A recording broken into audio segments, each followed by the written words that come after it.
guitar day, which was technically yesterday. Welcome home. The RG7, well, 1527. I have a story about this.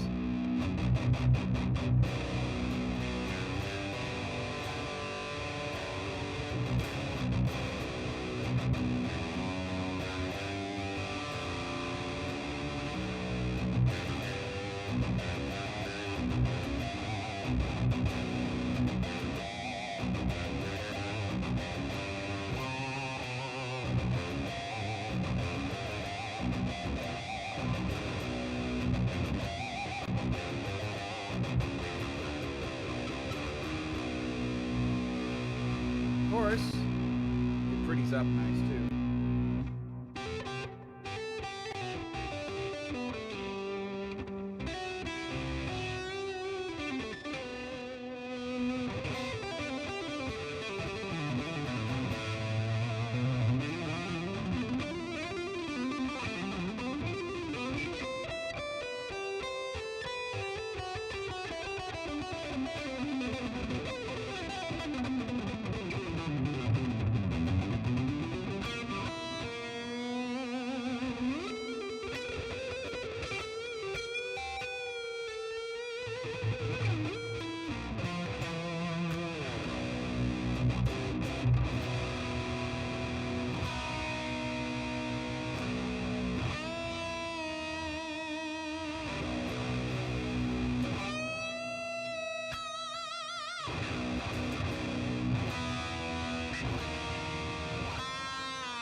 Talk about this. The 2006 RG 1527, I want to say it's 2006, I might be wrong about that, was the direct replacement for the RG 7620, of which one I used to own in Vampire Kiss Red. I got it, I think, for $200. I sold it. At the time, I thought it was an appropriate thing to do. In 2013 for $400. Okay. At that time, I had Seymour Duncans in it and all that kind of crap.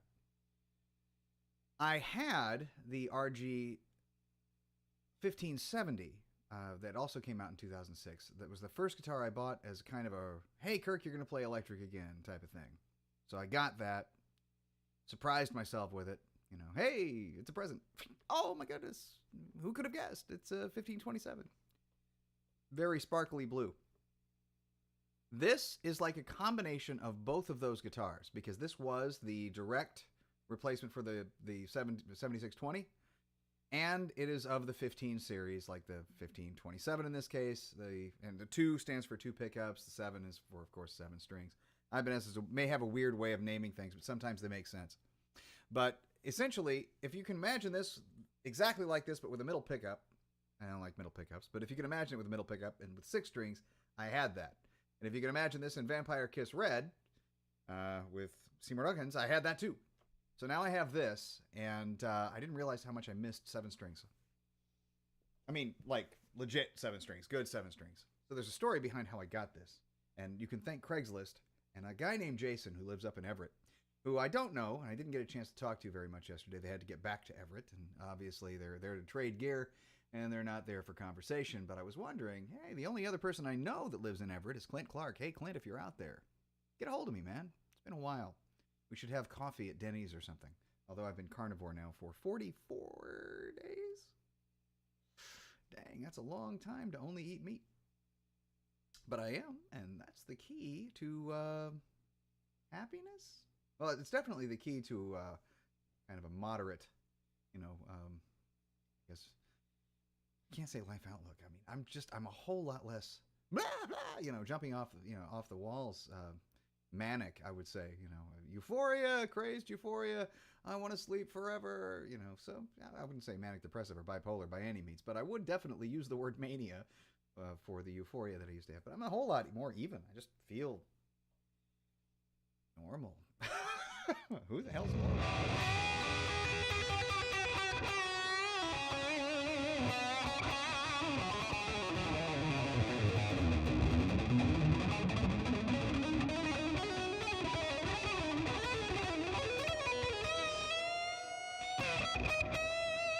So let me talk a bit about this.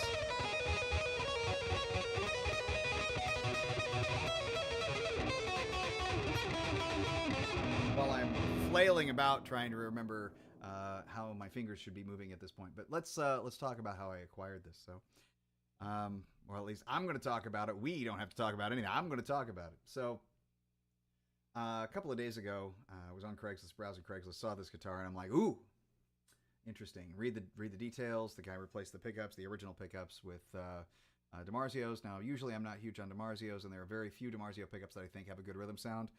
Well, the Drop Sonic turns out to be one of them. It's very Seymour Duncan Pegasus-like, and I dig it. I'm good. I'm fine. And I hated the deactivator, and he's got it in the neck, and I thought, at the time that I had the deactivator, hey, maybe it would make a good neck pickup. Hey, guess what? It actually does. It's got the brightness and the chipperness that a neck pickup should have. So, hey, it's very complimentary. I'm not changing anything. I'm very happy with it. It was wired up well. I don't know if he did his own work, but it was good. Had 10s on it. He gave me a bunch of 10s. I used 9.5, so it's really close to 10s.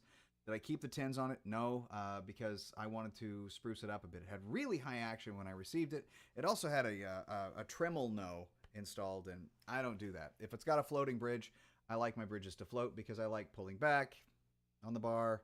To me, that's kind of important. But it does have this big old brass block in it, which is technically considered an upgrade by many. I think Ibanez's bridges are perfect the way they are, and I'm going to reacquire by hook or by crook the old one and reinstall that because you have more play that way back and forth with the bar. The big block in there that's big, and it takes up a lot of room in the cavity. So my thoughts for this are as follows. At some point in the future, I will be doing that. I do have to remove this bridge pickup, though, because it is very high up. And I feel as if that there's something underneath of it besides the route for the pickup cavity itself that's preventing me from putting it further down. I think that there was actually something put in there, like a brass block or something that this is screwed into. I don't know. I haven't torn it apart that far yet. But I did tear it apart enough to, oil these little guys here, the studs. I got those oiled. I got the tremolo off and put everything back on. I put on, this is the original 7 that was on here. It's like a 56, and then I put on a 9.5 to 46 set on top of that. I oiled the fretboard up. I pretty much got it in a good playing position. I mean, high action is high action, and nobody wants a 1/4 inch action, especially when you're playing, 10s or 11s for that matter. So get it nice and low, and make it all pretty good.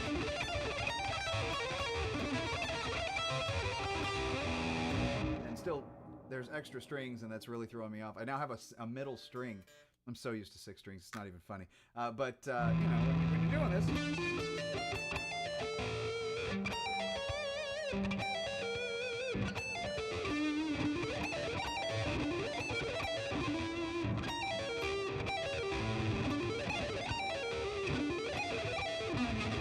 no, I can't. I'm not even playing today very well. Oh, hey, how you doing? So, but yes, so as I was saying, New Guitar Day. Technically, that was yesterday, but I don't know. Where's Caleb when you need him? Probably hanging out with giant spiders in New Zealand. Man, I couldn't do it. Those things are huge. Have you seen them? Those huntsmans? They're ridiculous. I don't care if they're not venomous. Well, they are venomous, but not like super venomous. They're not going to just kill humans. I mean, they probably could scare you to death. They'd scare me to death. If I had one hanging out on my wall, man, I'd be toast. It'd be all over. But, they have deadly things down there, and who needs that? Why would we want to bother? I don't know. Well, at any rate, so I picked this up yesterday, and I initially offered in trade the Black Jackson back there, not the Rhodes model. I probably could have offered that, but I offered the Black Jackson with the orange pickups and the EVH. And the guy was like, I have no interest in the guitar, but I really want that amp. What else do you got? And so I came up with, everything is huge. Well, probably not everything, except for, penis envy. I have a child's birthday. Okay, so, Chris, Thrash Bash. Either way. So here's the interesting thing. That party actually ended, and she doesn't watch my stream, so I don't have to worry about this. She's off now to a surprise birthday party held by her friends. And as parents, we're kind of not invited because that wouldn't be cool. So, and that's okay with me. I understand she's in good hands anyway. So we are, we did the whole paint-a-plate thing. My new cup, when I get it back, will be glazed and says, work on your vibrato. You know, I got the play it faster or play faster cup. Now I'm going to have the work on your vibrato cup. I should have said vibrato matters or something like that. You know, also technique matters is a good one because it does. But I think maybe next year technique, you know, something about technique. I'll figure that out. But yeah, work on your vibrato. Yeah.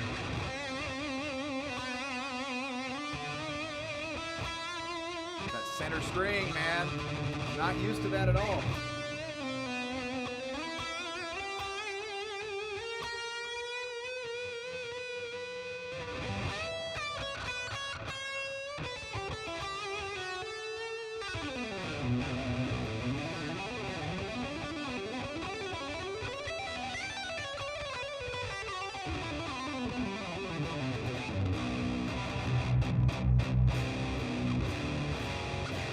I do have a small regret though.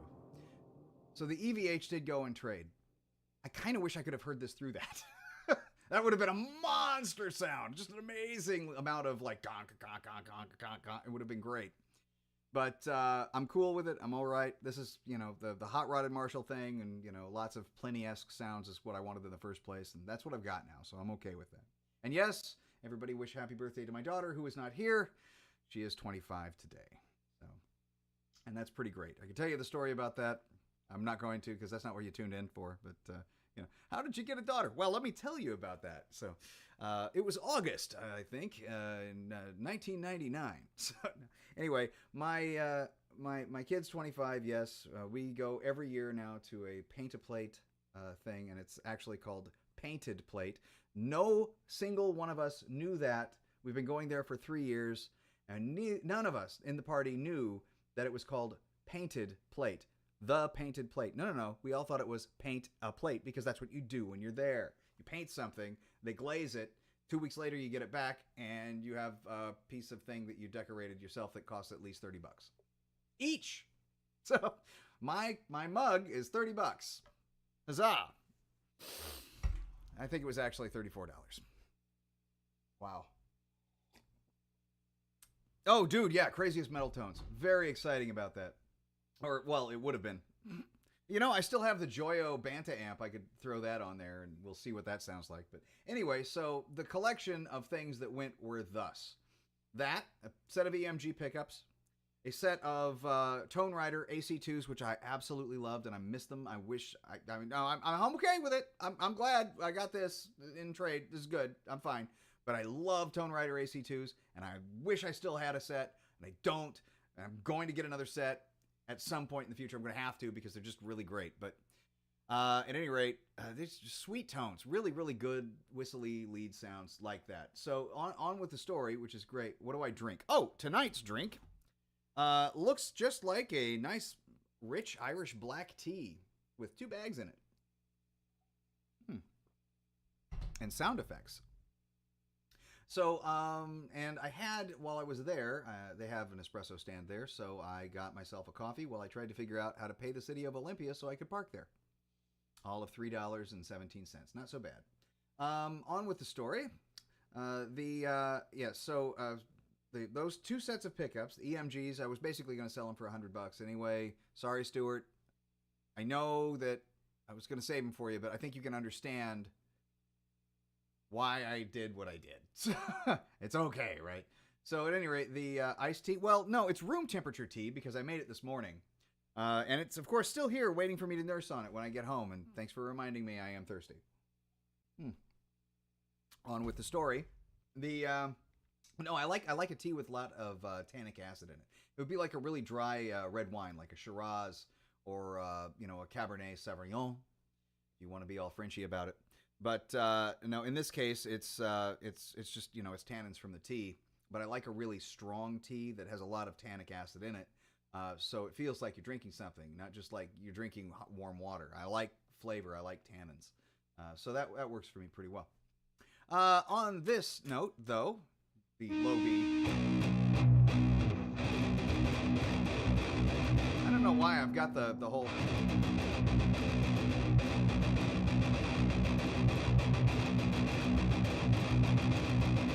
Probably because I've been working on...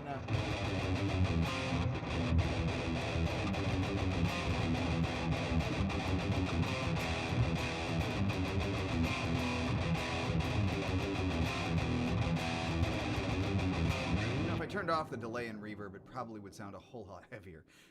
Anyway, on with the story. So there's 2 sets of pickups. He wanted the afterneath reverb that I just picked up last year for a set of pickups. So okay. I also traded a couple of a delay pedal and something else. So yeah, I know that there's a delay, Chris. I got you. But by the time that appeared for me, I'm already on it. So anyway, I was talking about the afterneath, and he wanted a Joyo Freeze B, all of which I offered up. I'm like, I've got all this gear that I'm willing to trade for you, or for it. And he picked a bunch of stuff, and I threw in a delay pedal that he did not ask for and a distortion pedal that he did not ask for. So the cow, yes, moo. So if that's a test for you, it's about a 15-20 second delay. I've seen it as high as 30 before, so I mean it's a while. So with the cow. Oh, I see what you're saying. The cash cow distortion went, and so did the cash cow from Dan Electro. Went by. I did like that. I thought it was very sparkly and snappy and had a good sound. But that's gone now, and I hope he likes it. He was talking about like fuzz pedals, and that is, it doesn't always, but it can have a bit of fuzziness. The more you turn it up, the more like a rat it becomes. So there is a little fuzziness to it. Very good tones. I've played it here before. It's very good. I like nice things too, even though sometimes nice things can be cheap. And I got the let's see, what is it? The Bucket Brigade delay from TC Electronic. I gave that to him too. And one of the things that he did ask for also was one of my old flanger, the Thunder something or another from TC Electronic as well. And that actually sounds really great. So he took all of those in trade, and that equaled probably very close to what he was asking for this, which was $850. So it was probably really, really close to proximal trade. I didn't have to throw in the other stuff, but I wanted it to be as fair as possible. And besides, the guy drove all the way to Olympia for me from Everett, which is quite a drive, an hour and a half for him. And I met him up there, and I had some other stuff to take care of anyway. But moving with a guitar artist, I sent you on Discord. Let's see. Do we think guitars like this are good business? Oh, yeah. So I very much remember that. Did I not respond? I thought I responded to that. So I think that it's okay. There are people who will buy guitars for wall art specifically, whether they're playable or not. In my opinion about whether or not I believe in that sort of thing as an idiom should not matter to the person who is making them for those kind of purchases or the people who are purchasing them for those purposes. So, to be clear about that, I'm not a painter either, and I don't go around buying paintings. That is no relevance at all to the people who paint for a living and people who buy those paintings, right? It bears no meaning to it. So, to me, the artistry involved is ridiculously good. I would never buy one for myself. I would never try to build one for myself. I would never try to build one like that for someone else for several reasons. One, I lack the skill and ability to do that kind of sculpting. And for two, I don't think that a guitar that I would just want to look at has a purpose in my house. I got to play him. And I don't want to play something like that because to me, that's art. You know what I mean? So, do I think there's a market for it? They wouldn't make them if there wasn't a market for it.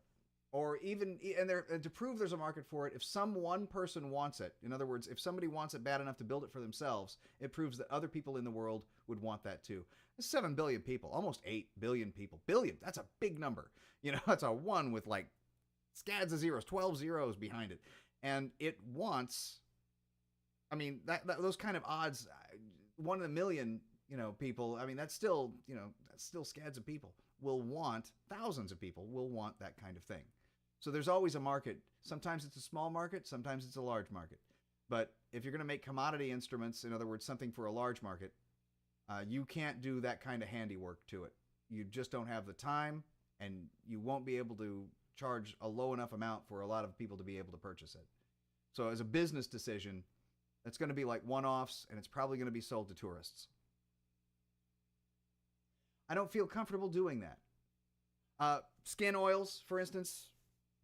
So I would have to, cover that up just to make sure that, dander or, oils from my skin doesn't get on it and discolor the wood. Even if you have a nice oil finish or even put some lacquer on it, lacquer shrinks. Unless the pores are properly filled, you're probably going to get some discoloration of the wood. That's a guitar that I would look at, but I wouldn't play. And to, emphasize that point, ESP made like a $10,000 sword guitar with like angel wings and all sorts of other stuff on it. That guitar would not be worth playing to me either. I like guitars as a utility. I mean, as a rule, this is gonna seem like I'm off on a tangents and tirades. But Joe Bonamassa, I don't like that guy, but he does. I resonate with him on one type of thing, even though I don't believe he really believes it. The guitars are kind of utilities. They're kind of tools. They should play really great. They should have, nice action. They should sound good. They should make you inspired, want to play. But, they are in essence just like a magic wand, a conduit through which you can express yourself. And I'm a very plain person. You may have noticed I don't wear a lot of, fancy stuffs. And the only guitars that I've kind of decorated with stickers, which are removable. So, or I repaint them. And I was considering repainting this too, by the way, but you know what? I'm okay with it. It's not as hugely metal flaked as my last one, my 6-string version of this. So, I'm really all right with it. But, yeah, no, I like plain things.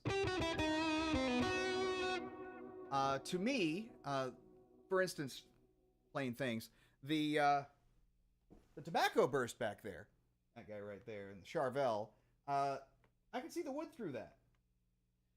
On the Ibanez right there, I can see the wood through that.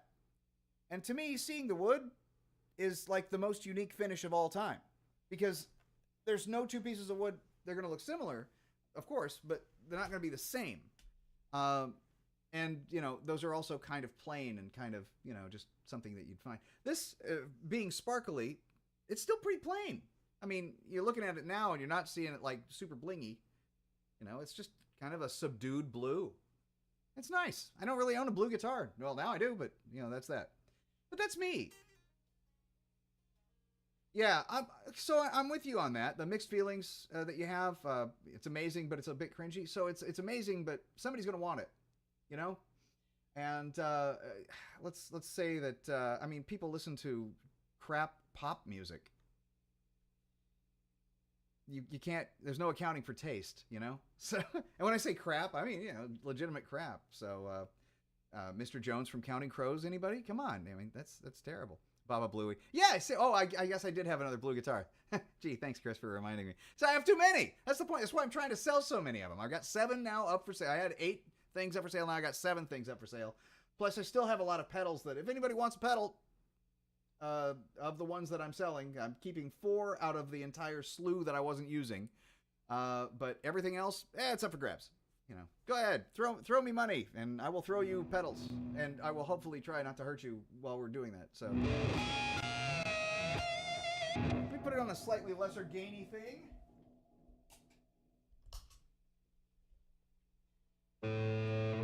There, now I can get my my holder-worthiness on.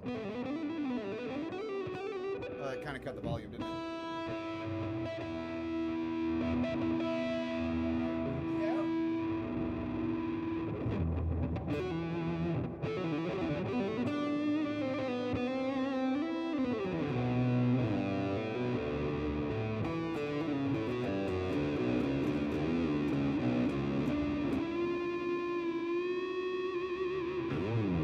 You want the other black winner? The one I'm going to take out of that? Okay. We can make a deal. Let's see. I got it for that one. I got for $30. Sound reasonable?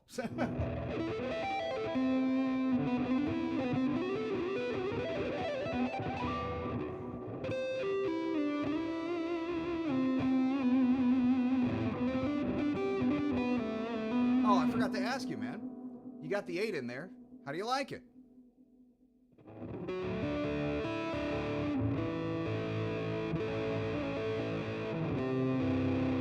Very, it is, isn't it?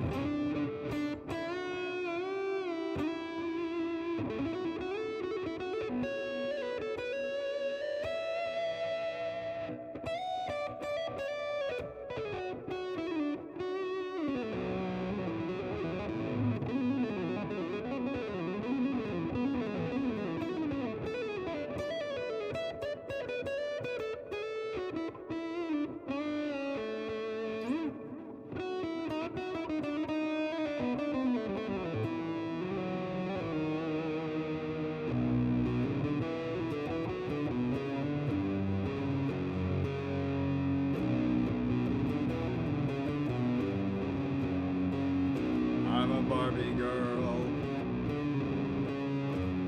in a Barbie world.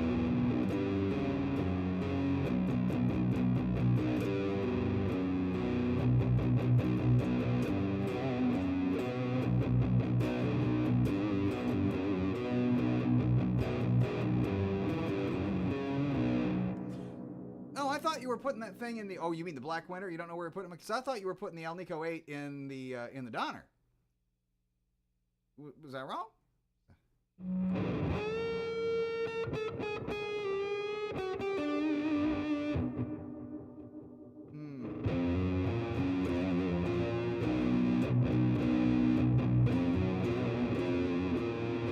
I feel like playing, what is it, Doom or something like that.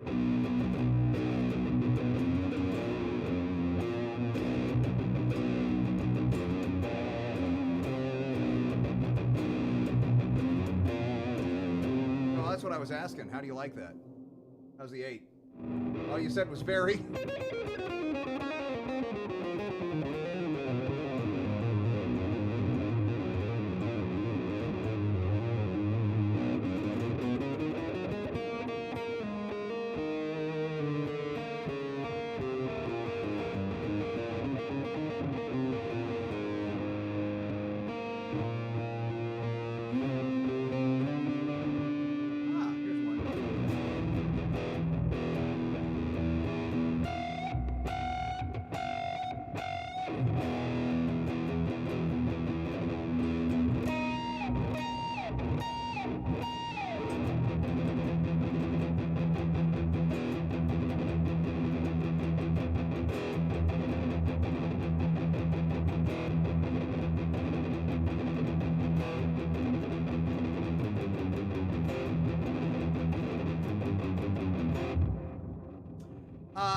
Those I actually just got off of a quick sampler.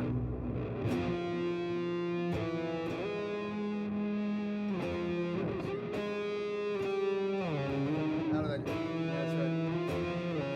Let me see if I can do that again. Oh no, it's F sharp.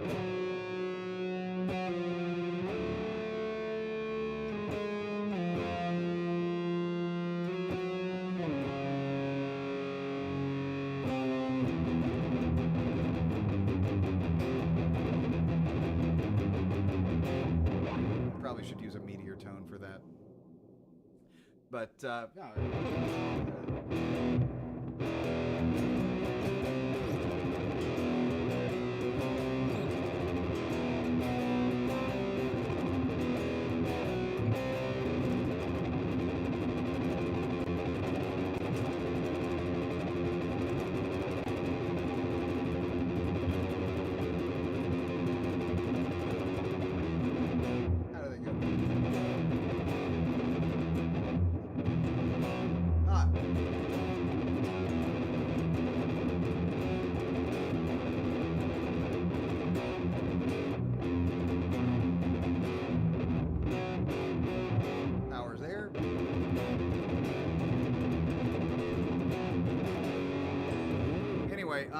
so no, I got them from like a sample drum thing called V-Deep. That's V-D-E-E-P, one word. And I can't remember exactly what I used. I just basically used something that I wanted, just, okay, that sounds reasonable, and I plopped it in there. And then I used the micro-timing thing to make it like halftime. So the track itself is 155 beats a minute, but it's played at halftime. So that's what I did. I'll insert another marker there at approximate halftime because, you can't really have 155 beats per minute in Reaper. I mean, you can try, but they don't do 2.5 beats a minute. They just don't. So, good luck on having a 5. But in the meantime, what I plan on doing is inserting a basic halftime thing there and have another halftime thing there just to do the that whole...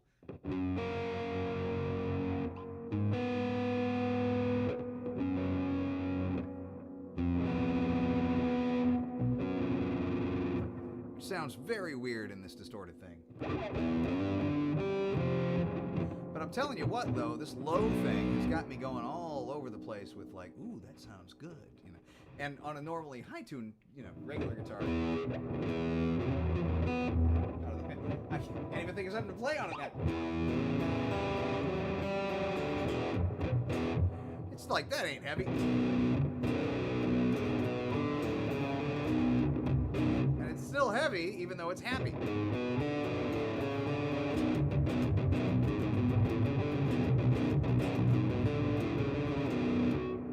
Oh, the tone's down.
Good to hear that you think so, man. I think so too. I would love it.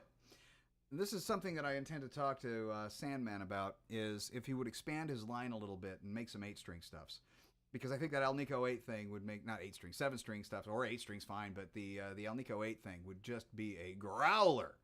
Absolute, nut buster in the, crunch like in a vice type of thing. They would be fantastic on a lower tuned guitar. Just really, really great. So, cutting. Yes, they are. They are loud and brazen, and they make no apologies for it. They have an immediacy in their attack that's really, really good. This is my opinion, of course. I mean, your opinion may vary, or the way you describe it, your adjectives may vary as well. But I still say they have kind of a sweet top. It's rounded just enough to not be ice picky. It doesn't cut through that way, but it cuts through nicely. I'd love to see some 7-string options from him myself. Maybe it's time to open up a discussion. I think after I go ahead and record, because I'm going to have to put this guitar down eventually. Once I go ahead and record the demo, still have to write that for the Alnico 4s that he sent me. Maybe I could just kind of in my explanation, hey, here's the thing. Tell me what you think. Maybe you can make some 7-string pickups. So that'd be cool. What do you got for that? So, no, not ice picky, but powerful and potent. It's a potent pickup. It's like something that's it's like a rhinoceros. It's brute power, but in a very kind of nice way. So it's elegant in its own brutality.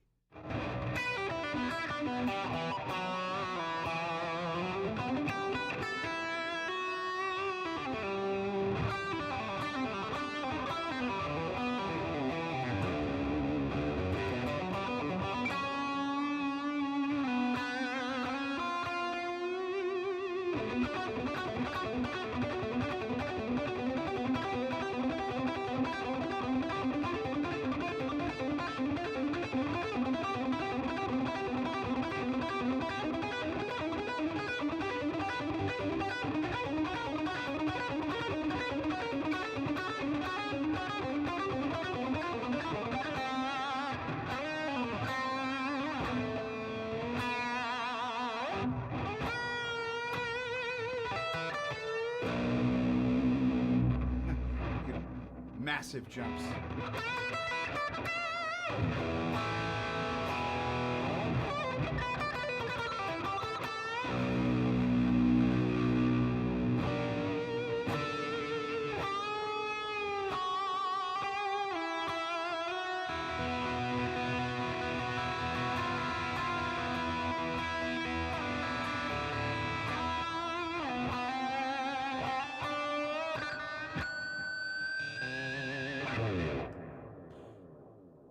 Definitely agree with the description of immediacy. I find the sharp attack immediate. Yes, it's very like a ceramic that way, and that's a characteristic of Alnico 8s typically.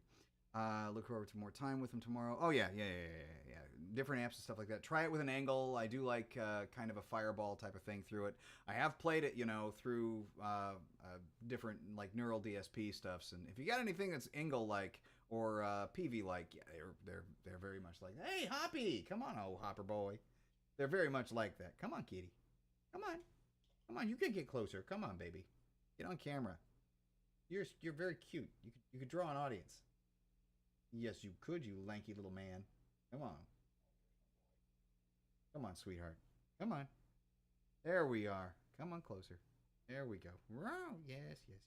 Did you just wake up, little man? Would you look at this face? I don't think he's gonna let you look at his face. He's like, I want down. So, okay. Sorry, little guy.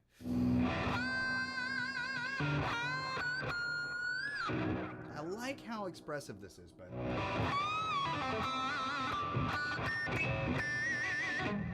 even though I'm not playing perfectly well today. I really didn't play much all weekend. I've been busy.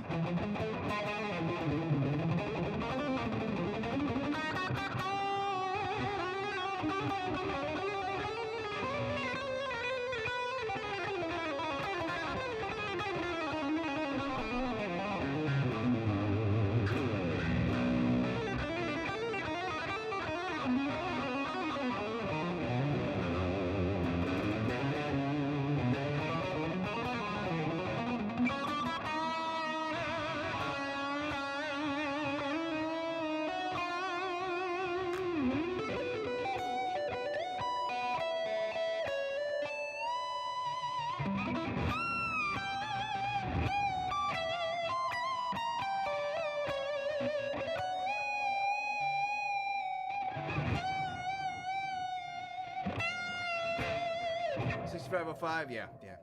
Have you tried it through like your real amps? But that's I think that's the ultimate question. How's it really sound?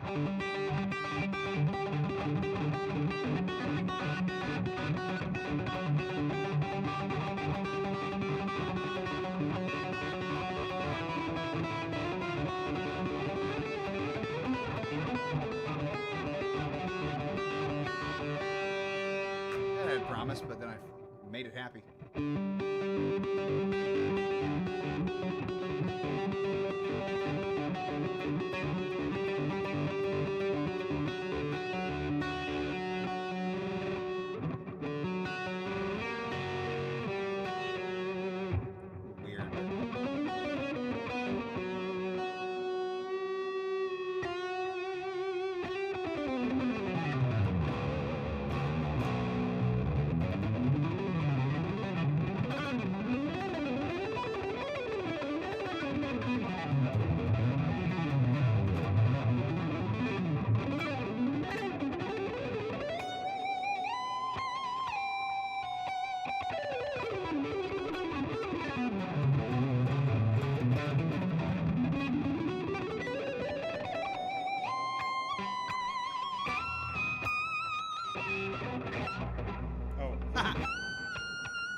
night, Chris.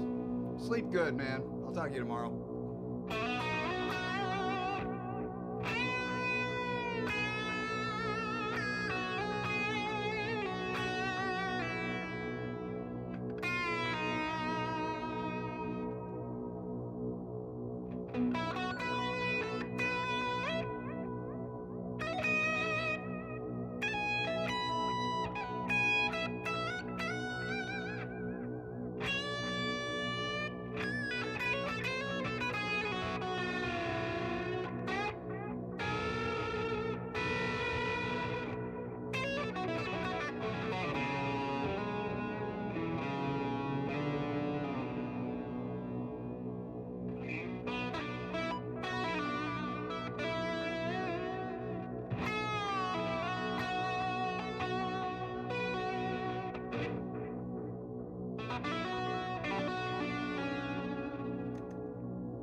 I could do that all day. That's kind of where I'm at. Somewhere in like the, hey man, what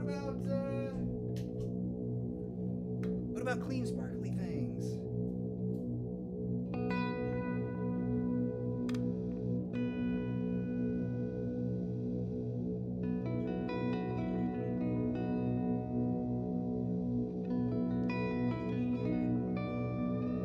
Maybe not so bluesy.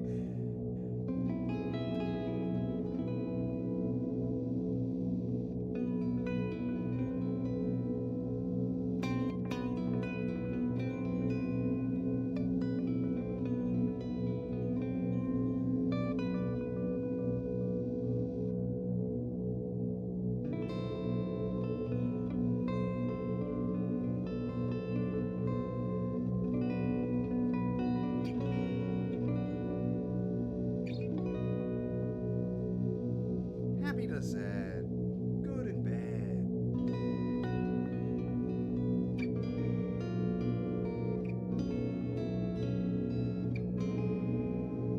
Just carry it down.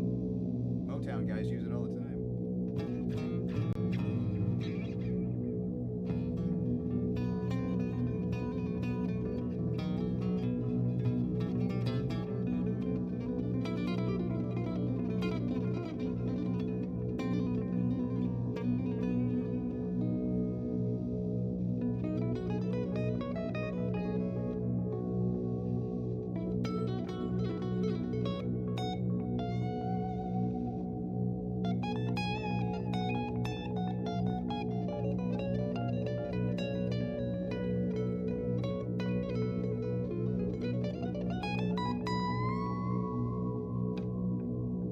But yes, overall,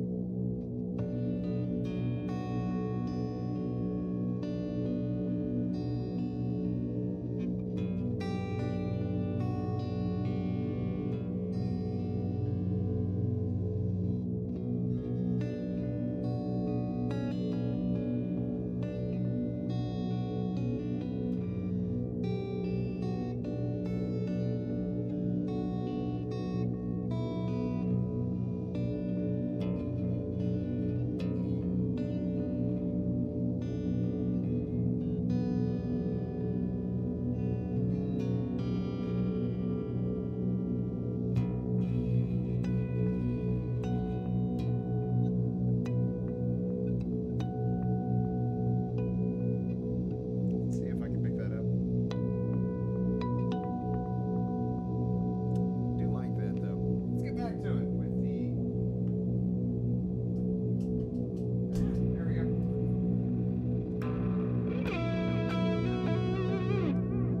Lots of delay.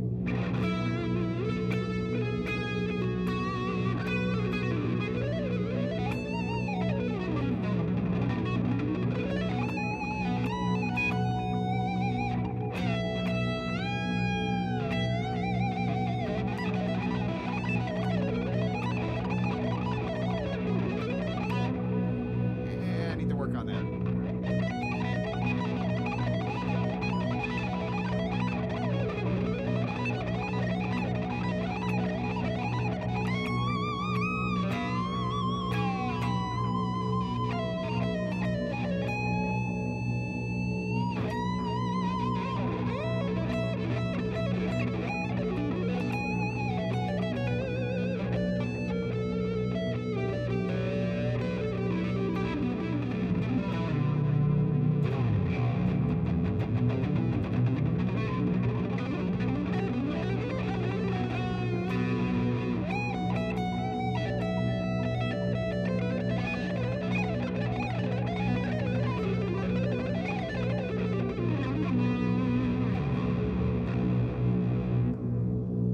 Any requests? Well, let's do some stuff. Let's mix that way down. Add the boost. Let's talk about Sepultura. So yeah, I dig that kind of sound myself. You have to play with music to, music is, I think, some of the best advice I heard one time was from the composer behind Family Guy, and I forget his name. But I remember the advice, and it was music is silly putty, and it really is. You know, anything, it can be a reflection of anything you want. You just have to kind of manipulate the notes. You can, you know, move this here, move that there, break it, bend it to your will, do whatever you want with it. So it's kind of cool. You know, you can do like the dark, you know, moody stuff and just have a drone, big old fat drone in the background. And then you can kind of interplay with, you know, happier modes. Like in that case, I was playing B Mixolydian, which is essentially E major. And so B Mixolydian, and I would intersperse that with like F sharp, you know, harmonic minor, which would be, I guess, you know, that B. Phrygian.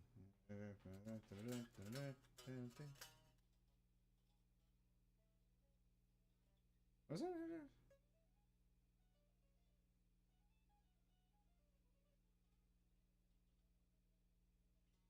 Oh yeah, B harmonic minor, technically, or something like that. Yeah, nevertheless, it was fun. It's good stuff. But you know, intersperse kind of the modes back and forth there. But it's not really a matter of what notes are employed. It's a matter of what you're hearing here and putting it out there. Like if I wanted to hear like an Irish jig, you know, it's kind of finding where that is, and then you know, hitting it. So with that big thing in the background.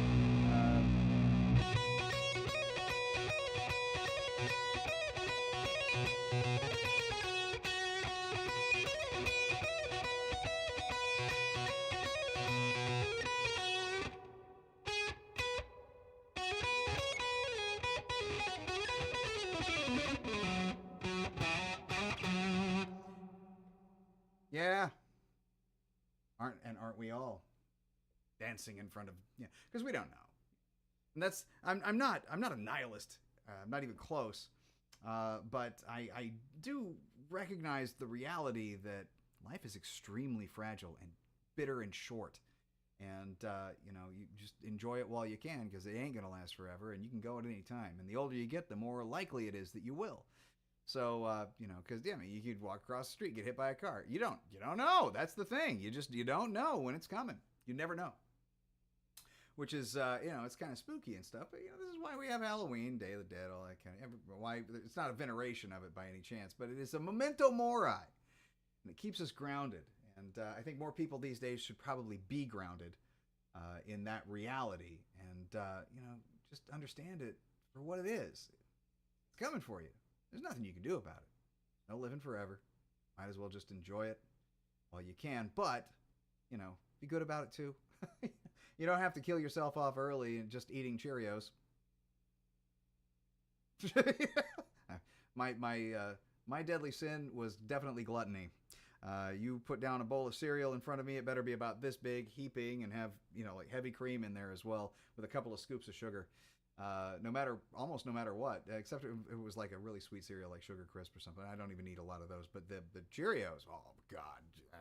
Oh, why don't we just mix it with vanilla ice cream? Yeah, it's a great idea. You know, so yeah, that was mine. So, you know, learning to live without is actually pretty good right now. But still, you know. Oh my God.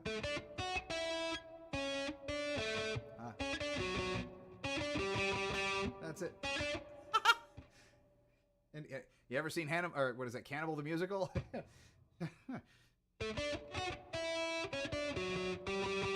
Yeah, I'm gonna have to remember that.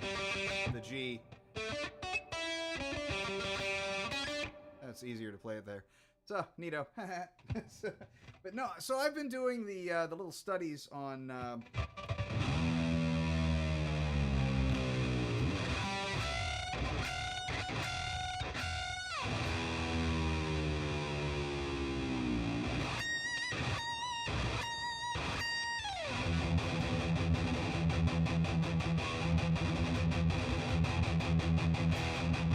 I used to think of that kind of thing. Aha, Blue Mox, what's up?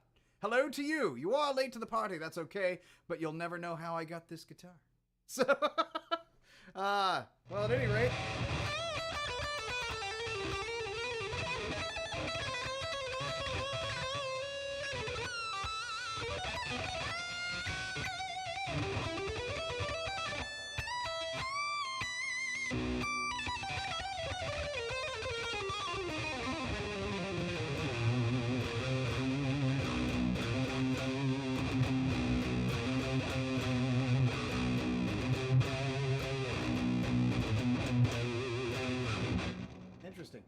everything sounds heavier when Embiid.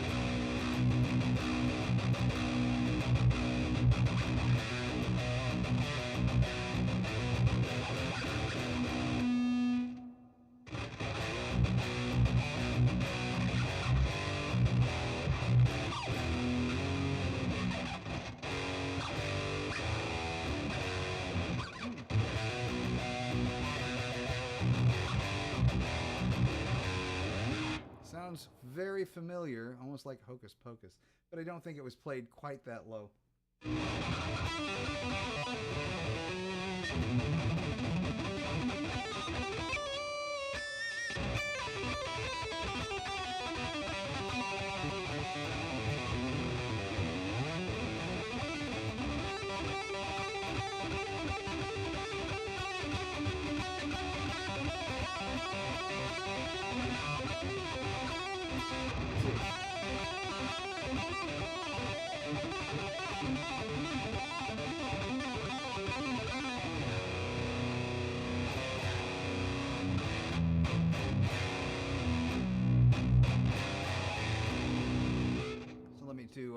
I will share with you guys something. So I did accidentally stream live last night, just a tiny little bit. So anybody who caught a little bit of that caught this.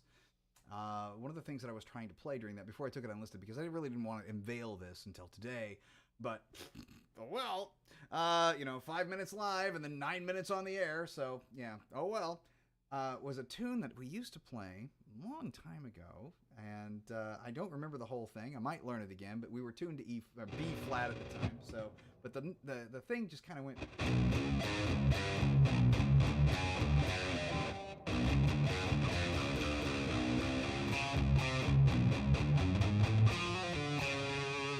Which is a great little riff.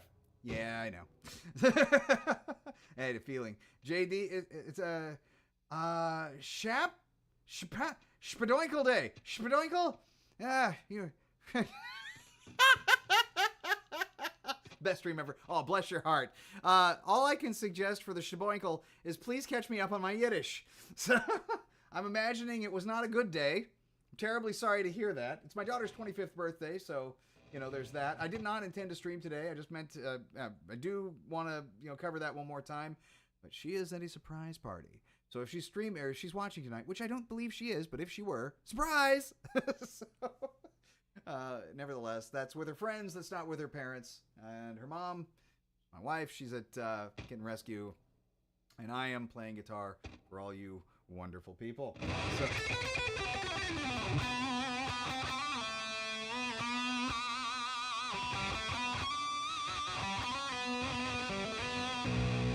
that drone again.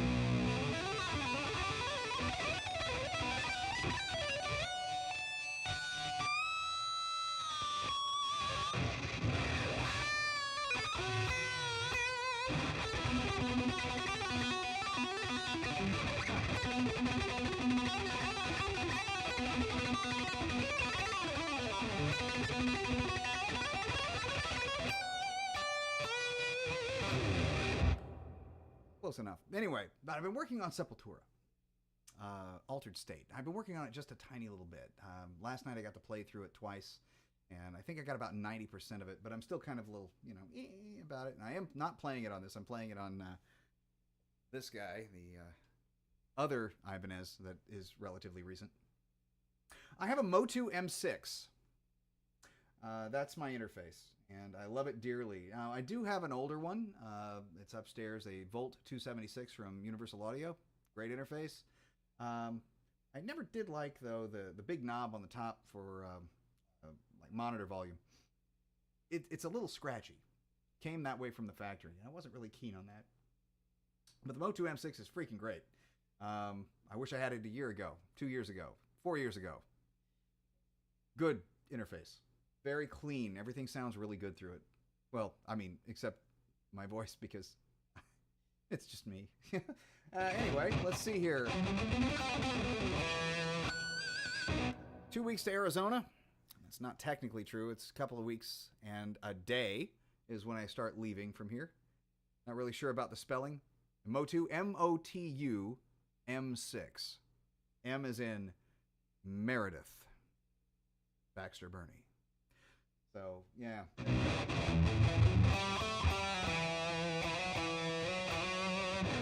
Different companies, different mic pre's.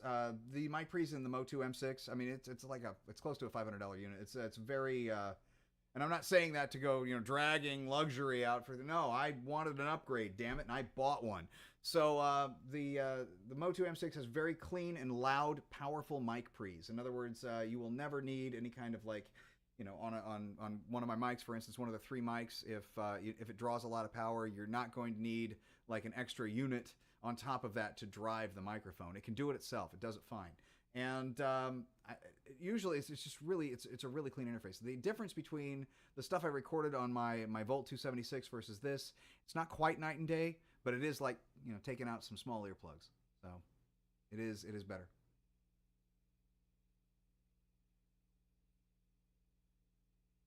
Well, thank you. That's one of the things that I was hoping to achieve. But my latency is 32 milliseconds out of this thing. But I am recording at 96,000, kilohertz. So I'm trying, and it's a powerful enough unit to really actually do it. Where the Volt was always kind of hesitant. Now, I'll tell you what. The only thing that I have trouble with this is, and I didn't have trouble with it on the Volt, is one plug-in. And I'm not sure if things have changed in any other way. I mean, this is the only real difference is the, what is that? Bias from, starts with a P. Positive grid. Positive grid bias 2 effects just doesn't work anymore. It as soon as you put something into it, it immediately starts going, like, I don't know what to do. And it's just terrible. Yeah. Oh, you noticed. Yes. So like I said, you'll never hear how I got it now. You tuned in late. It's I don't know if you're a fan of Victor Borgo or not, but it's like, yes, come in. Nope, you didn't miss much, but I'm afraid you'll never know who gave me this watch. So I was a fan. But yeah, so you didn't miss much. You just never know how I got this. So. And don't tell him. So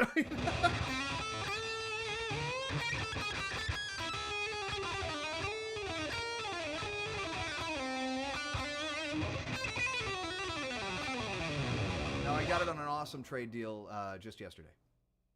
And so, come on, you're here all the time. I might as well tell you anyway. So yeah, I got it on a very good trade yesterday, but I got rid of my EVH for it, and that was like the primary modus for that guy wanting to do a trade deal with me, because he could get the EVH 5153 LBXS, the stealth lunchbox head from me, which was a very reliable head. It was always there for me whenever I used it. It was great. It was a monster of gain. I mean, it was a high gain monster. It really was a high gain monster. And it still is a high gain monster. I just hope he loves it as much as I did, even though my heart wasn't in that tone. My heart is in the tone that comes out of this amp, which is the Iron Heart. I always wanted one. It's just what it was. So is it better to buy good equipment and have it for years than cheap shit? Depends on what it is. Now, some cheap shit is actually really good. Let me give you a case in point.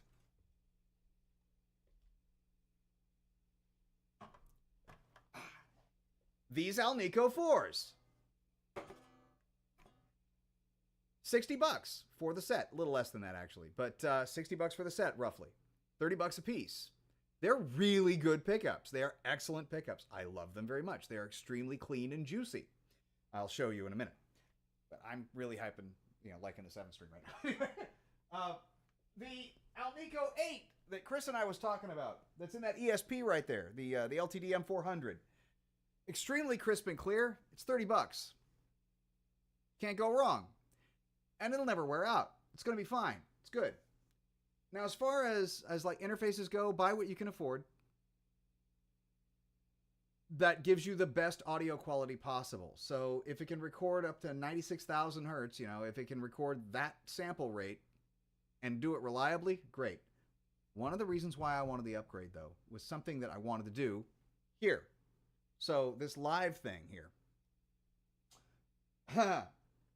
I wanted it the best bit rate possible, considering, YouTube's got this interesting compression on it and everybody knows about it, and it's never really gone away.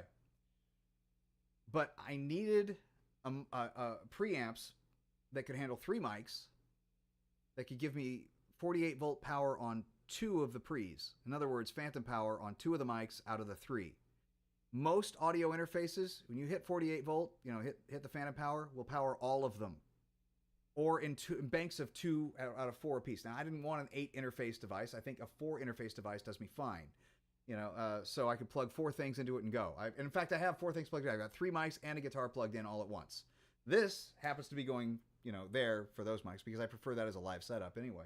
And I've never really figured out how to successfully use, and it's a puzzle to figure out how to successfully use ASIO interfaces, like one of my plugins, like the Rabia or the Pliny, as a reliable thing without hearing my clean signal. I don't want to hear my clean signal. I want to hear the output of the ASIO. I don't want to hear the input of the ASIO. So, and I've never really been able to successfully do that. So, it is better to spend more money if you can afford the sound. But again, the differences are relatively small. The Volt interface that I got was $300. This is a couple $100 more, and it has the configuration that I desired for 2 mics that needed 48 volt power and 1 that did not. And if you run it on it, you'll blow it. So we don't want to do that. So, and that's the ribbon mic that I've got over there as well. So, you have to, consider what your needs are and then consider expense. So, a lot of people who run the Focusrites, for instance, they absolutely adore them and they sound great. They're perfectly fine. They, and they're relatively inexpensive. You get the 2 interface one for really about $100 these days, which is great. It's cheaper than it used to be, but not by much, but it is cheaper than it used to be. I wish gas prices would be cheaper than they used to be. Jesus. Anyway, but yeah, so you have that kind of stuff. The Mo2 sold me basically because I could put on phantom power on any interface at any time. That's why I bought this one. And it just turned out to be excellent in every capacity. So I'm really, really happy about it. So 7 strings, swimming pools, movie stars. Full open pattern, 3 notes per string. Yes. That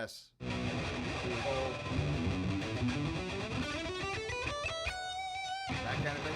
Well, let me tell you, I used to play these all the time. They are fun. They are really, really fun. And part of the reason why I got this is it is the replacement model for a guitar that I used to own in Vampire Kiss Red called the 7620, the RG 7620.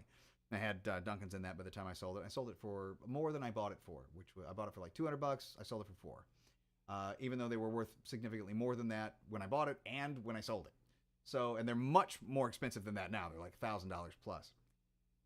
This was essentially a trade for $850 worth of gear, $825 worth of gear for it. A guy was asking $850 for it. I hope he's not tuned in. I don't think he is because we only have 4 concurrent viewers and I'm talking to most of them. So thank you for tuning in, you crazy people, you. But the guitar's worth more than that. It just is. That's one of the reasons why I wanted to make sure that I reached as close to parity as possible for the stuff that I had that he wanted to have. So, yeah. Oh, yes, it is the Ibanez Pro 2, Edge Pro 2. So, an interesting fact about these tremolos, and I did have this guitar before in the 6-string version, and it also had a middle pickup. That was the RG 1570. So, this is reminding me of a cross between 2 guitars I used to have, and they're both related to it. They were both Ibanez's, and same color and everything, by the way, as the 1570 that I had, except that one had bigger metal flakes. So as far as Floyd Rose trims go, most Floyd Roses, you have to clip the ball ends off, or you run them like I do. I'm used to doing it this way now, so I just put the ball end up here and run it back. You can keep the ball end on these. You can actually, loosen it up, put the ball end in, tighten it up, not on the ball end, of course, but, tighten it up, and there you have it. You don't have to clip anything. That's the way they design it. It's one of the best. I still like the Low Pro Edge best out of any tremolo I've ever used. That's like a double locking trim. It's perfect in every freaking way, and they only come on like really expensive instruments nowadays. They didn't really come on cheap ones back then either. These are really damn close to that. It's just dead flat. They don't get in your way. When you're playing, it's extremely comfortable. Really, really good. Let me go ahead and turn up some lights. I've noticed that Reza isn't here. Ooh, there we go. Very pretty. I did get rid of the tremolo stopper, the tremolo. No. Oh, wow, it looks like I'm in like a 70s disco. Yeah. I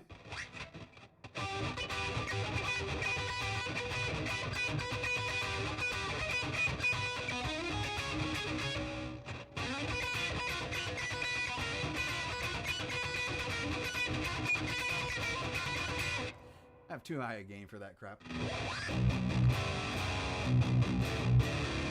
But this,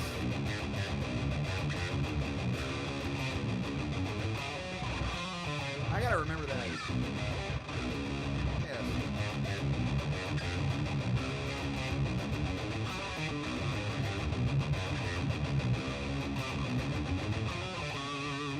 Great little riff.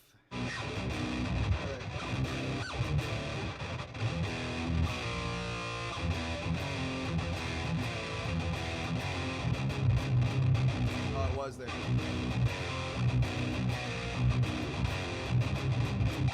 We did all sorts of weird crap, you know, like, oh, that was the same one with the thing in it, and, oh,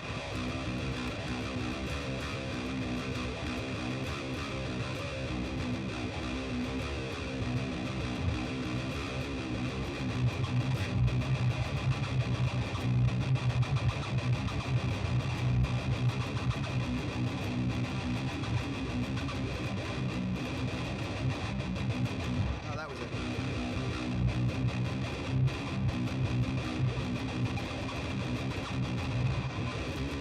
Yeah.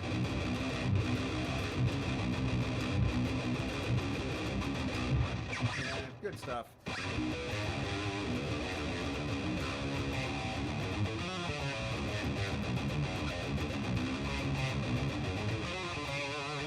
Clint Clark, where are you?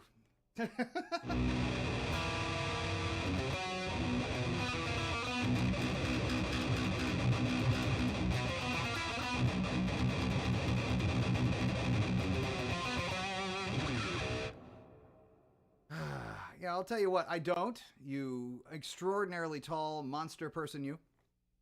I am, of course, significantly shorter than that. Something to the effect of 17 inches shorter than that. And I have tiny hands.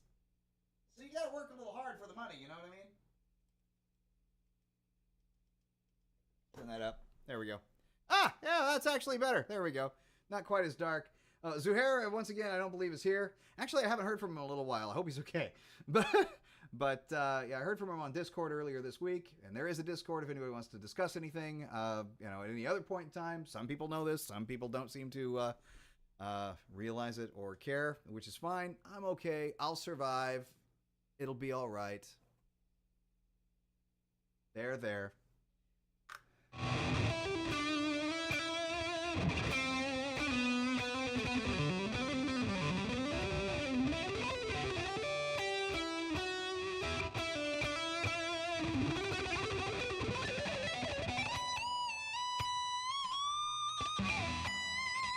But it's almost like falling off a log. This plays extraordinarily close to, you know, what was that? The 7620. Very, very close. I mean, it's got a laminate maple, you know, neck. It's got Wenge all the way through it, so it's nice and stable. But yeah, very, very close to it. And I do highly recommend Ibanez. Highly. I'm kind of going back to that. I've always really been an Ibanez guy. I got Jacksons because they look cool, and yeah, they play pretty good. I have no disloyalty to Ibanez, though. I just can't help myself. I'm an Ibanez guy. I always have been. But over the last, I don't know, several months, I've just kind of come to the realization that, why am I playing anything else except for that Charvel and the ESP back there? They're so damn good. Oh, and I'm keeping the green Jackson. That's a crazy one. Yeah, it's going to be. It damn well ought to be. Yeah, I used to shy away from necks with more than one piece. If it had a scarf joint, it was fine, but I always liked the idea of a one-piece maple neck. And that used to be like a selling point for a lot of guitarists, but Hamer proved, and I'm a big Hamer fan, but Hamer proved that's the wrong way of looking at it. Because the more pieces of wood, the more stable it's going to be. Because you'll have, and if you do it right, that is, you'll have grain fighting against each other in different patterns.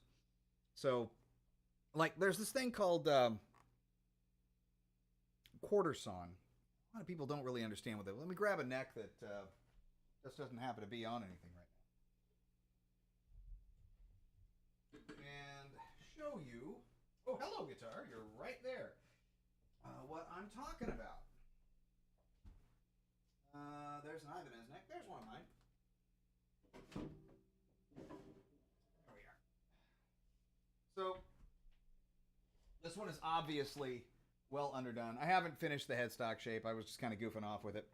But this is a 3-piece cherry and koa neck. And if you looked down here, what you can't really see is that the grain is kind of sort of going in different directions. It may not look like it right now, but it is going in different directions. The saw marks may adjust that, but essentially I've got grain that was not vertical. So I got it as vertical as I can going up this way and up that way. I sawed the wood in half and I reversed the two so that they fight against each other. If one wants to bend this way, it's got opposite, shifting happening in the other direction. So it basically can't shift against itself. And the wood glue that we use, like Type Bond 2, for instance, is actually stronger than the wood itself, which is kind of remarkable. Also, there's this dead straight piece of koa in the center, and that'll provide a nice amount of stability in a quarter sawn kind of way. It's not going to go anywhere. It's going to be very stable. It's a pretty thick neck, too, but it's got a nice shape to it. It's kind of a strange flattened D. I don't know if you can see that or not. It's not a total C. It's more of a C down here, but it's kind of flat down here. And I got to say, after making these over several years, I've got my system working to where, I know exactly what's coming through. Oh, this is a piece of Padauk. Why is there a piece of Padauk stuck there? Well, I may have got a little overzealous with a saw, and it's an early neck. So, but I've never finished. I put it over there. It's why it's so dusty. But I do like, these little brass inlays there. I do not like the little brass inlays here because you can't really see them unless there's light shining directly on them, and that's kind of distracting. But obviously there's no frets in there. It's got a nice truss rod yonder. But yeah, carpenter for 40 years. Good, great, fantastic, in fact. So I came from the wood industry myself, worked in it for about 10 years before I wound up getting a job doing IT crap. But I'm still a woodworker. It's what I do. So, it's what I used to do a lot in my spare time, but I haven't touched the stuff for about 2 years. So, yeah, bond is stronger, will not have the same linear strength as wood. Yeah, well, yeah, but it will not have the same. You're correct about that. Torque, in particular, you can, and it will fracture the bond, but it'll probably take a lot of pieces of wood with it. So, yeah, too cheap to buy one, but the Jackson SL27 is beautiful and has all the right specs. Well, yeah. Wait. Just hold on a second. My elder brother will not buy a guitar less than 10 years old because of that. Yeah, smart guy. He should probably also look into Jackson's. And also, that guitar was made in 2006, so we're verging on 20 years on that one. And I'm really having a problem with that. My daughter, once again, for anybody who didn't know or wasn't here, is turning 20 or has turned 25 today. And as a result of that, I am feeling it. I can't believe where the time has gone. I can't. I don't feel like I'm 51, but I am. Yeah. But yeah, she's older now. So anyway, I've got that down. I've got other necks here that are 2-piece, 3-piece, but I'm always doing the hammer trick, which is taking, single piece of wood that maybe has grain going this way. It's not perfectly vertical. If I can find vertical, I use it, but I still cut it down the middle, pair it back together, and then I might have other, grain patterns right adjacent to it. Where the heck did I put? Oh, it's out there. Never mind. I was going to say, I've got, actually, this one will work fine. This guy.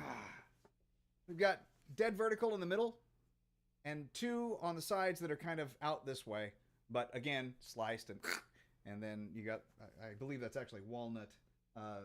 That's mostly vertical, stripes all the way through, and the neck is dead straight. It's fantastic. It's never going anywhere.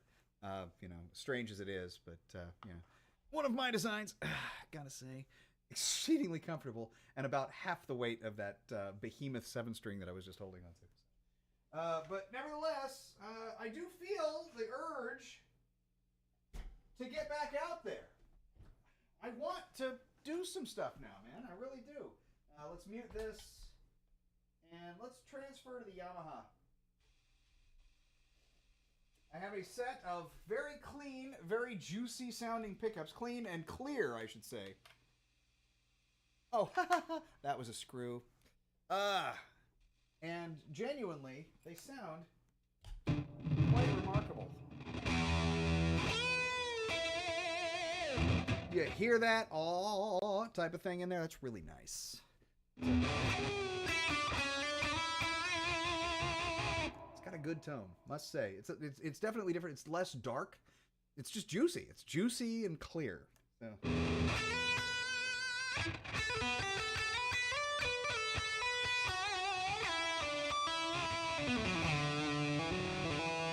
I also feel much larger now.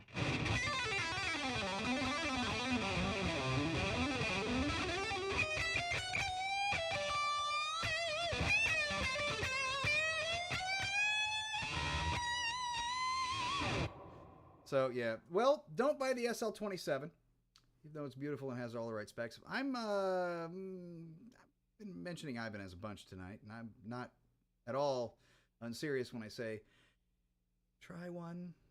They play remarkably well. Not a shill, I promise. Look, I'm playing a Yamaha. Look, I play my own guitars too. Yes, I love my Charvel and my ESP LTD M400. But, you know, genuinely speaking, you know, from the heart, if you're just going to go out and buy one, yeah, buy an Ibanez. Maybe just at least play one. But always play the guitar before you buy it. Oh, my God. So many people now, it's just like, I'm buying the guitar. I've done this myself. I did it for 20 years. In fact, that guitar that I was talking about having, the 1570, was the first guitar I bought on the internet, unplayed. I had always, prior to that, played every single guitar I ever purchased. And I found out that that particular guitar, by the way, was perfect. It was the last perfect guitar I ever bought. Perfect. Right out of the... I mean, it was so good. All I had to do was lower the action a little bit, and it was great. But it had perfect fretwork. Perfect. That 7-string. Factory frets. It's pretty damn close to perfect. I mean, really. Pretty damn close to perfect. 20 years old. Buy used. Expensive. That way, if you can. But, anyway.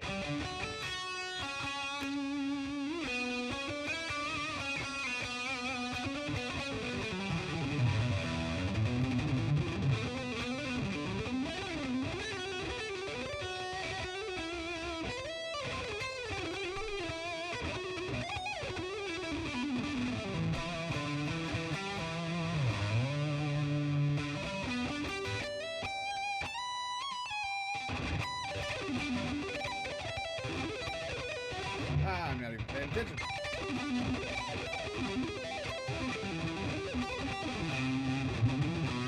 A little sloppy, but I'll get by.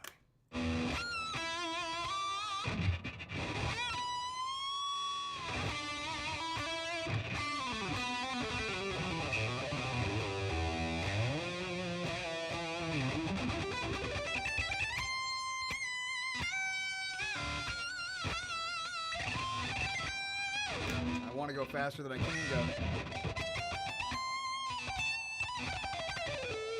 So it'd be...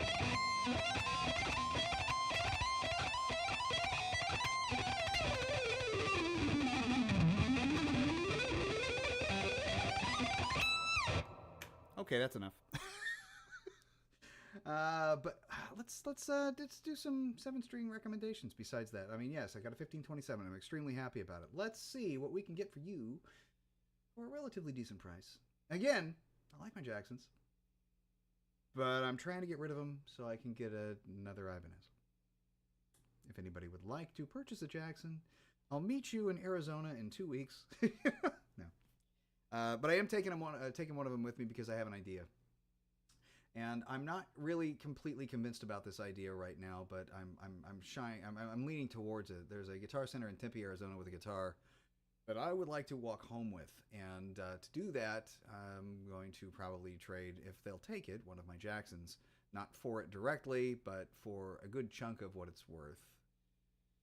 The thing is, I'm not convinced. I have to play it first. I have to. I have to. Now, modern guitars, now, if you go out to buy a guitar, play that damn guitar first and try to set it up while you're in the guitar store.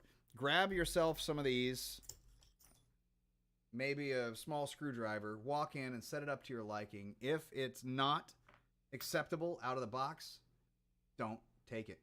Don't buy the thing. At the very least, it might make somebody else want to pay for it, but you don't have to. That's the point. Don't buy online anymore. Go buy in person if you can. So, yeah. The thing is, though, there's a guitar down there, and it's got a radius that I'm not completely sure about. It's 9 3/4. Now that's kind of strange. Les Paul is 12-inch, and I'm kind of used to that. I'm accustomed to it. But that's right now we're really close to like a Fender radius, and those I kind of find kind of uncomfortable, especially when it comes to bending. Because when you bend against the cylinder, because that's what it is, if it's got the same radius here as it does here, it's, let's say, 9-inch, 9 7/8. You have a cylinder here, and this, your strings actually represent a cone because of a radius here and a radius here. It's going to be approximately the same, but because it's fanned out like so, the radius is going to change. It's not going to be exactly the same from here to here when you bend a string. You will be bending to frets that will be higher, technically, even if you bend down, than you are here. So this is why the original Fender radius was broken, for instance. Original Fender radius was like 7 1/4 inches or something like that. And it was just, they called it broken because essentially, yeah, you can play a note, but as soon as you go to bend a string, you stop right there because you just choke right out.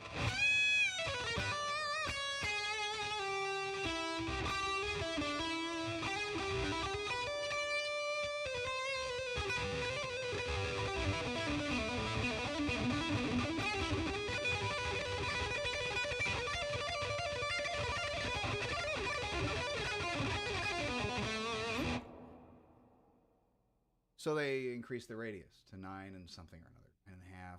I think it was 9.5. And because it was a 9.5-inch radius, it was less broken. It's still there today. Gibson used a 12-inch radius. Fernandez and many others used 14. Jackson was famous for 16-inch radius necks, and then always saying that they had, for the entire time that they were a company, Charvel as well, compound radius necks, which basically put a cylinder underneath, or a cone underneath a cone instead of a cylinder underneath a cone. And there's lots of information about this, but I think that's compound radius necks are an over-engineered solution for a problem that doesn't have to be a problem, because the classical cats solved this. Flat radius, no radius whatsoever, or the flatter the radius, the less problems you have, the lower action you can have, and essentially you can have the uniform action across the entire fretboard without issue. So, I mean, that's that. But, I mean, that's what I'm talking about. I wear many hats. I'm kind of sort of wrangled into IT work at the company I work for. I am not in the IT department, but I'm wrangled in because I used to be IT. I know a few things, and because I know some stuff, they put that to work as a value added thing for what they're paying me for anyway. I make training videos for a living. That's kind of the root of my job. But those aren't the only things that I do. I wear many hats. So,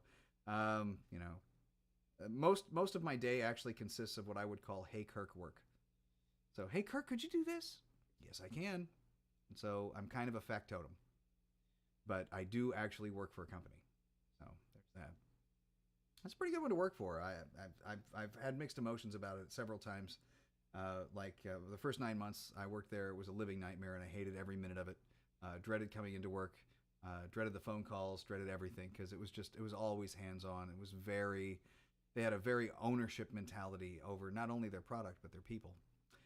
They believed that once you signed up to work there, you were owned by them, and I really didn't get on with that. So I like the idea of an employer-employee relationship, where you're not an EE, You're not a number. You're not a cog. You're not a tool, but you're a person, and you have to be recognized as that. And they started doing that about 9 months in. It's much better at that. So that's it. I'm not going to divulge anymore, but I will tell you this: after that 9 months, it was the best damn job I ever had in my life. And I worked at a lot of places, man. I expected to retire at some of them, but the 2008 financial crisis, the housing crisis, all that bubble bursting crap got me out of the woodworking industry and into other things. And I enjoyed that job, but it was very frustrating. It was very physical. But I wound up in a really great place. And then I got injured there. And then they figured out that I was useful in an office environment. So I started doing other things like certifications and stuff like that. So I am a PCQIL3. I'm not going to divulge exactly what that means, but it sounds fancy. And it basically means that I can basically check and sign off on all sorts of paperwork in a quality kind of control kind of way, just to make sure that we can pass audits. But yes, I am.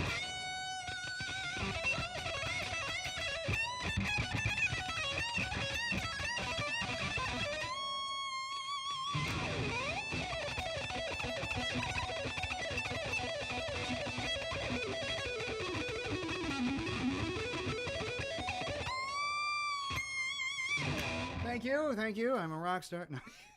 That's what I wanted to be when I grew up, man. Everybody, so, do you want to be an astronaut? No, I am afraid of heights. Do you want to go into space? No, I don't like the freely falling frame of reference. Do you want to be a doctor? I really don't like guts. I like gory movies sometimes, but not all the time. So do you want to do something or another? Blah blah blah. So,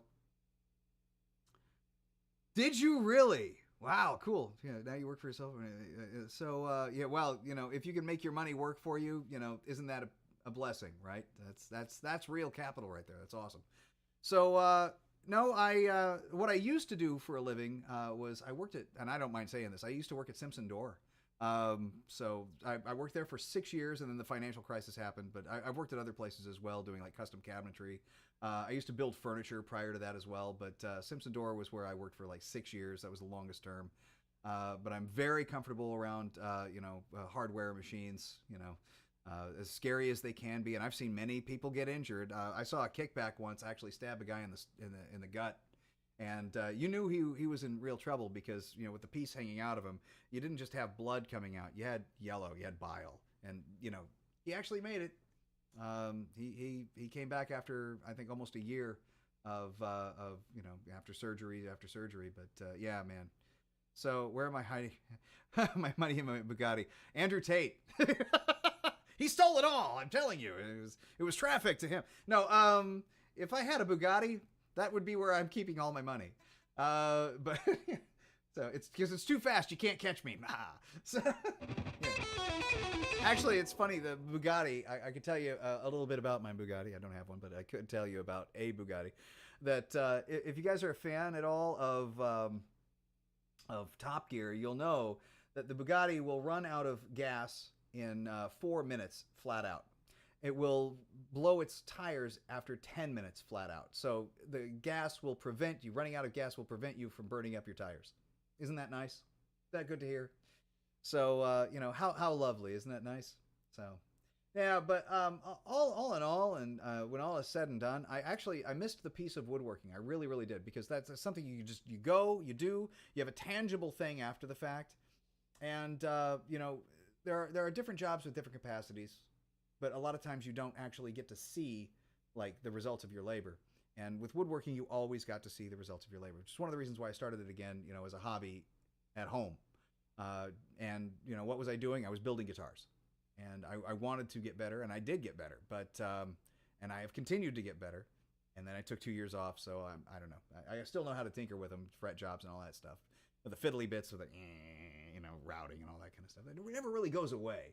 And you remember, as soon as you get the tool back in your hand, you remember how to wield it. It's a pretty unique thing. The last time I was doing, I think they call it, what did I hear it termed as today? Power shaping, which is, when you're putting in the comfort curves, or when you're making a neck. I used to use rasps for this. Nope.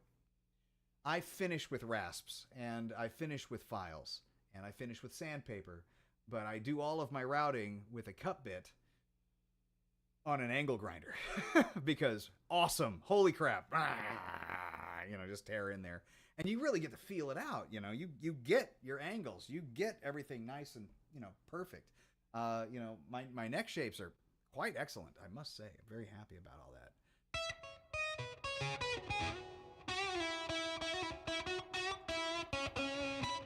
Now,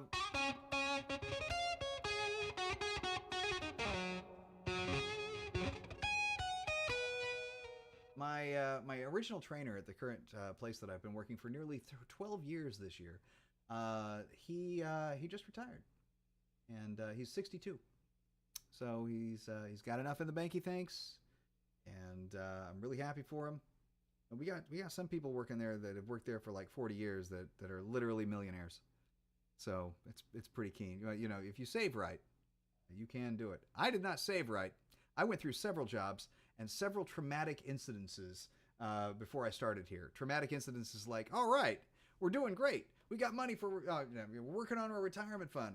I've been here for 6 years, and oh shit, I got laid off permanently because they went from having 300 employees and I was 165, 163.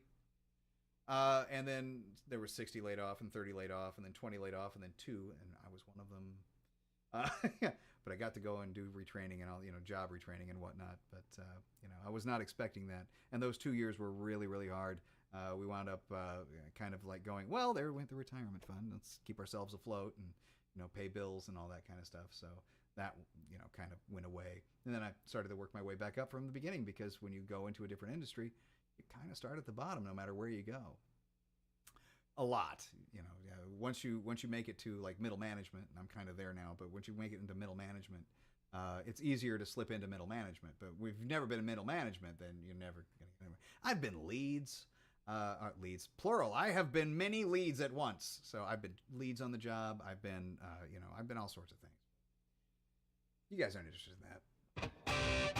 I'm lead trainer, in fact, at a few places, because apparently I know how to teach people stuff. So they kept giving me people. Kurt, bring this guy up to speed. Or girl.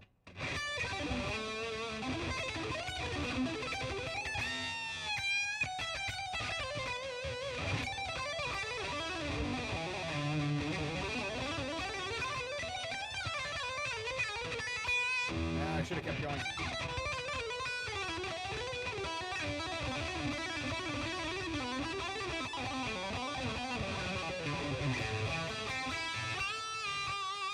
If a Gibson Les Paul was a car, what would it be? Excellent question. Well, it wouldn't be a Dean Cadillac. That's Dean territory right there for the Cadillac. I would say a Les Paul would probably be, depending on the year. See, I would see Buick as like probably the thing, but depending on what Les Paul you had.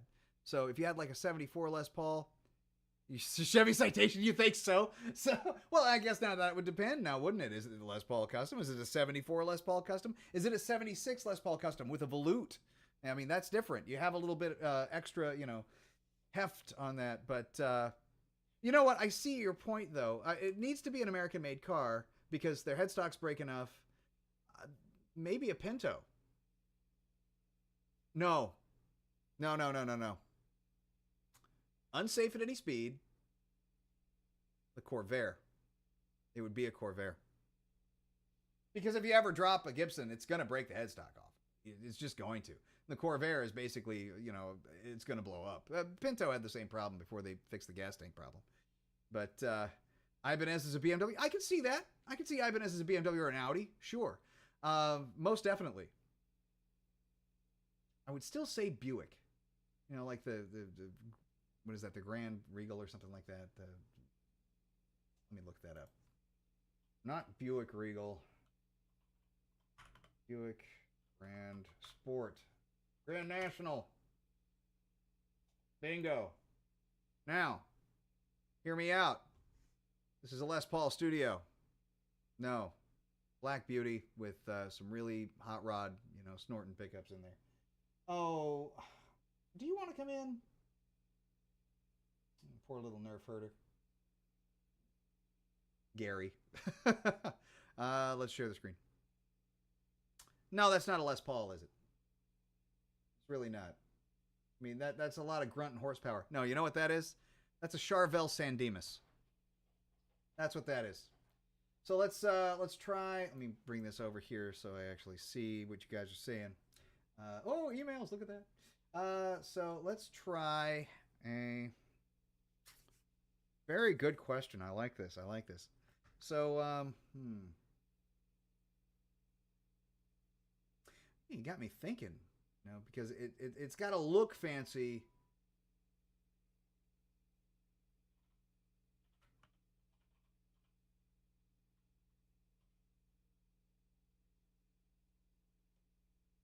What do you think? Oh yeah, Jackson's a Lamborghini for sure. You got that right, man. But I think this is a Les Paul. Maybe not that one. Maybe this one. But I'm talking like a 1946 Ford. Because it kind of looks neat, kind of looks fancy. But if you look at really, it's this big grunty machine. You know? It's a big old chunky hunk of wood slapped onto a big old chunky hunk of wood, slapped onto a big old chunky hunk of neck. And, you know, it's rough hewn all over the place. And, I mean, it's not really. I mean, it's nicely polished up, but it's this big old hunk of chunk of wood. It's a truck. It's a Ford. Not a found on roadside dead Ford. I'm not going to say what Pontiac means. But I'm going to say, though, the Ford thing, I think I'm onto something with that. ESP may be a Ferrari. Yes, yes. It very well may be. No, I think, okay, so if that's not a Gibson Les Paul, well, let's try to get a black one. That's close. There, that's a shiny black one. So if I go Gibson Les Paul Black Beauty,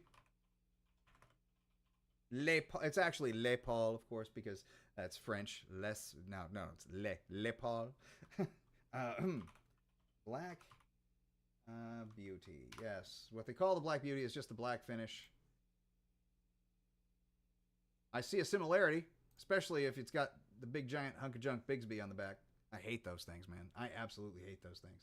They're huge, and they basically do this. If you slam it down to the body. Tiny little movement. You basically can go one fret back and just bend up and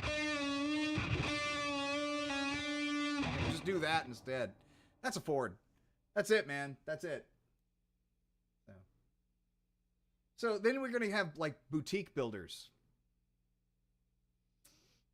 Like me.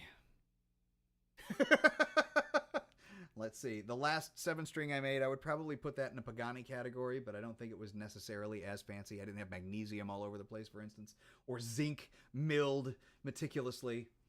You know, we could do the like watches thing too. It's like, which one is a Rolex? I don't think any guitar is a Rolex. Maybe the Hydra that Steve Vai has. But that's about it. No, I'm willing to bank on this, man. This is a Gibson Les Paul. If Gibson Les Paul was a vehicle, this is it. Old farts cowboys from Texas. Ooh, woman. if indeed you are one. You ain't been to America much, have you? So,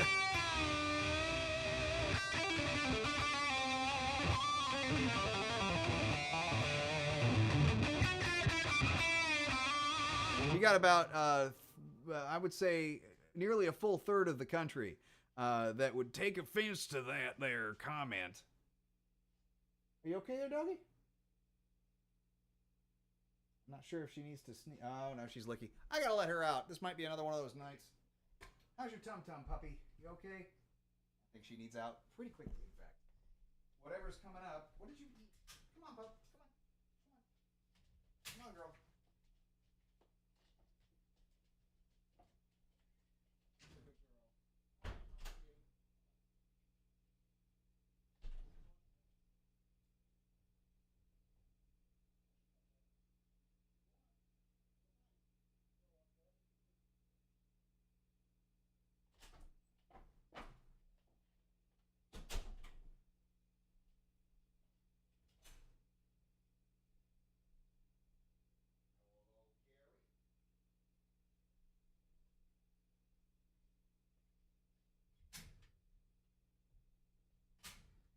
I thought I'd fetch a little more tea while the dog's out.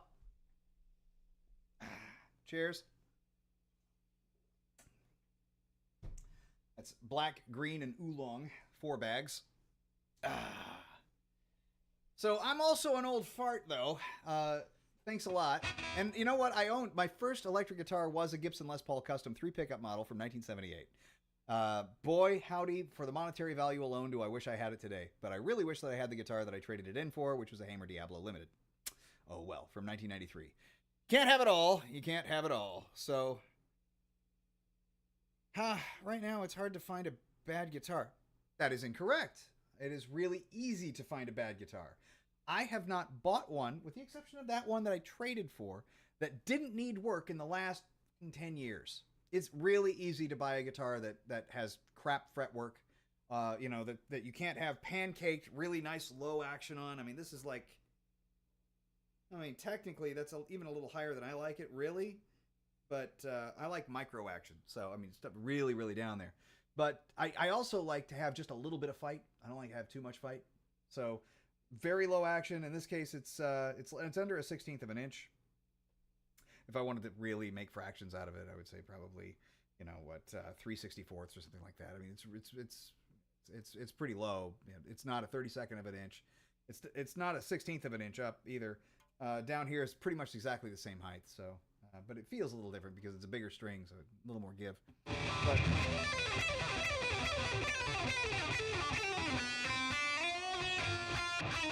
oh my lord.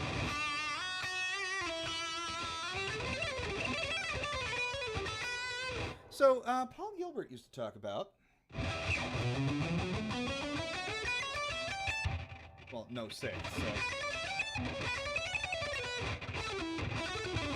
Was that it? I think it was. Yes, no 6. Which is pretty keen. It's pretty neat. But there are other things that you can do like that. That finger a little easier. Take that, whatever you will. Which is a little bit, more spread out as far as the...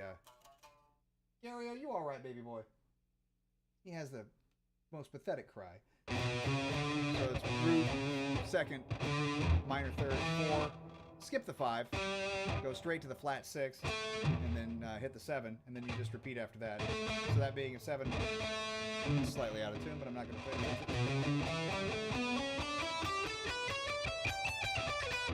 And so it's got kind of a bold sound. There's no 5th. It skips right up to it, so you get a little bit more edginess out of it.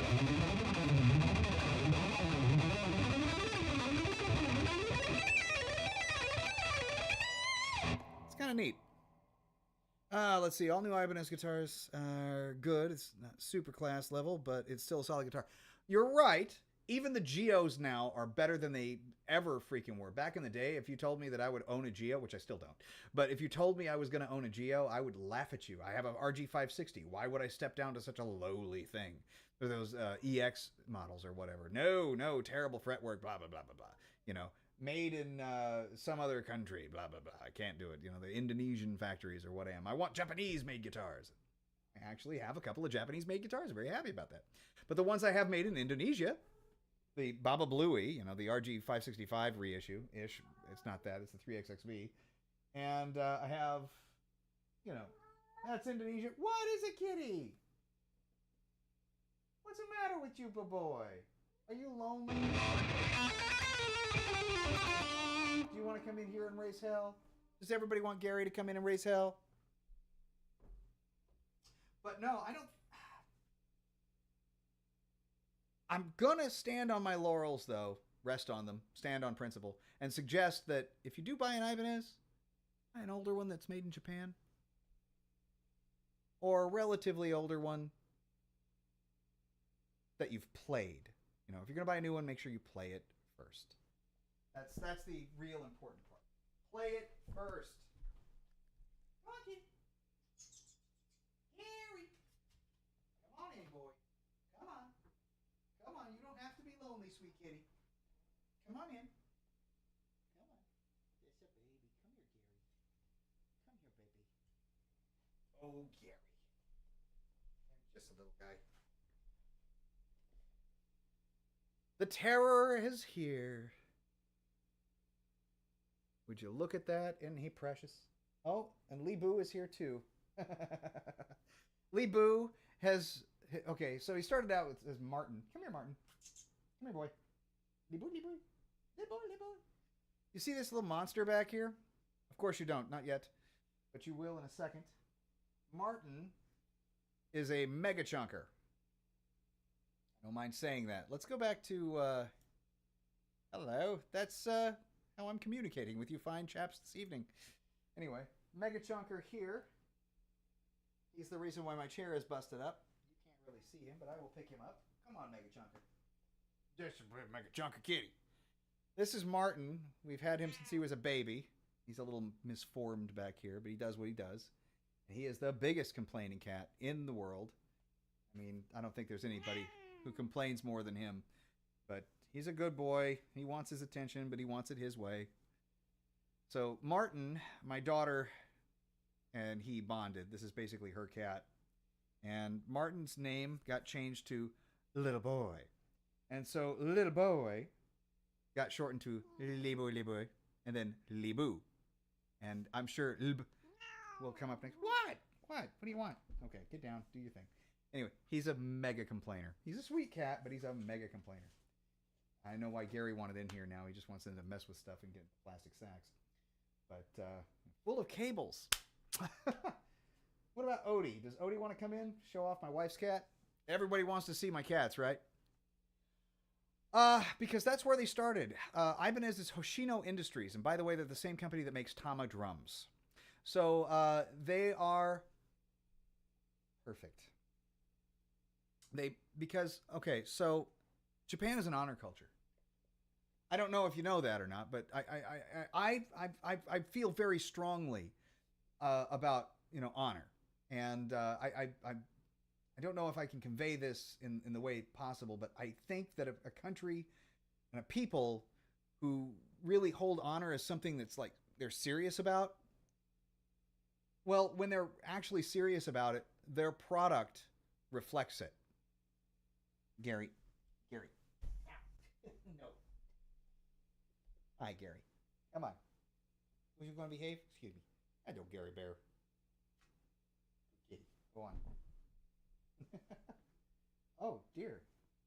He's limping. Gary, you all right, buddy? You okay? You all right there? Okay, he's not limping now. That's good. I think the dog wants in. Golly, Ned, the stream's turning into everything but guitar. Hi, kitty. Excuse me.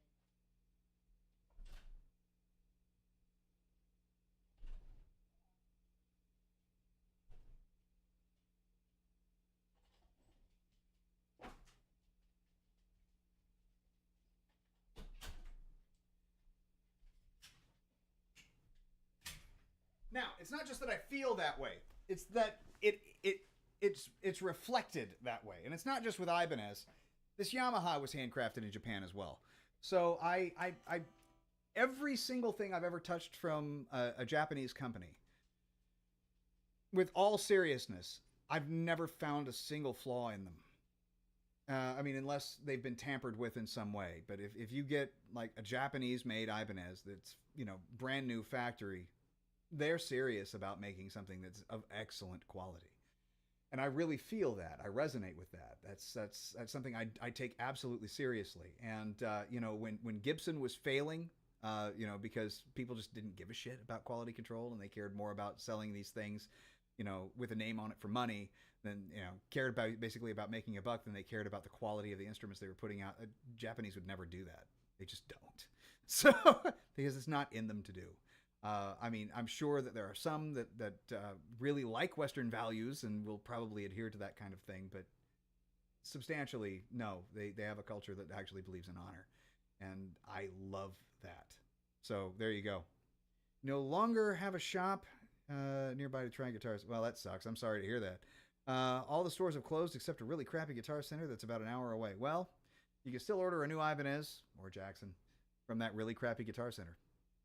I'm sorry that you have that really crappy guitar center nearby, but at least you have an hour away is nearby to me, by the way. My nearest one is in Lakewood, and I kind of always forget that it's there. The Guitar Center, when it opened in Tacoma, was, I mean, the only close one before that was back when it was called Musician's Friend, before Guitar Center took over for it, or bought them out and then took over their stores, was in Tukwila, which I lived in Olympia at the time. It was still an hour away. I live at a completely different place now, but nevertheless, it's still an hour from me too.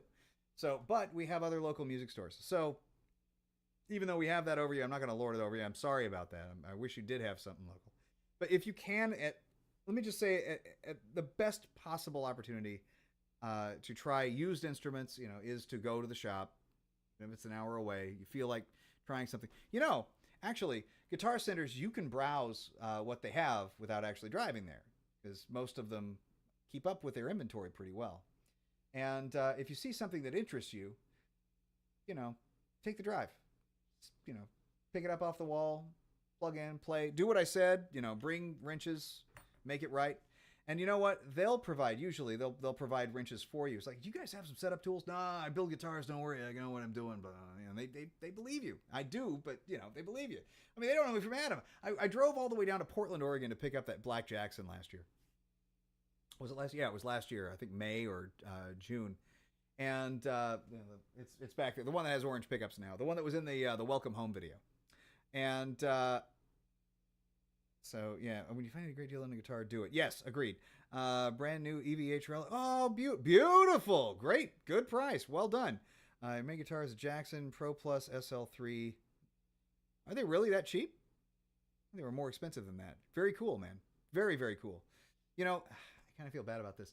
There was a pawn shop in Florida. I browse eBay a lot. And I probably shouldn't, because I spend more money than I should. Probably. How many guitars do I have now? 38.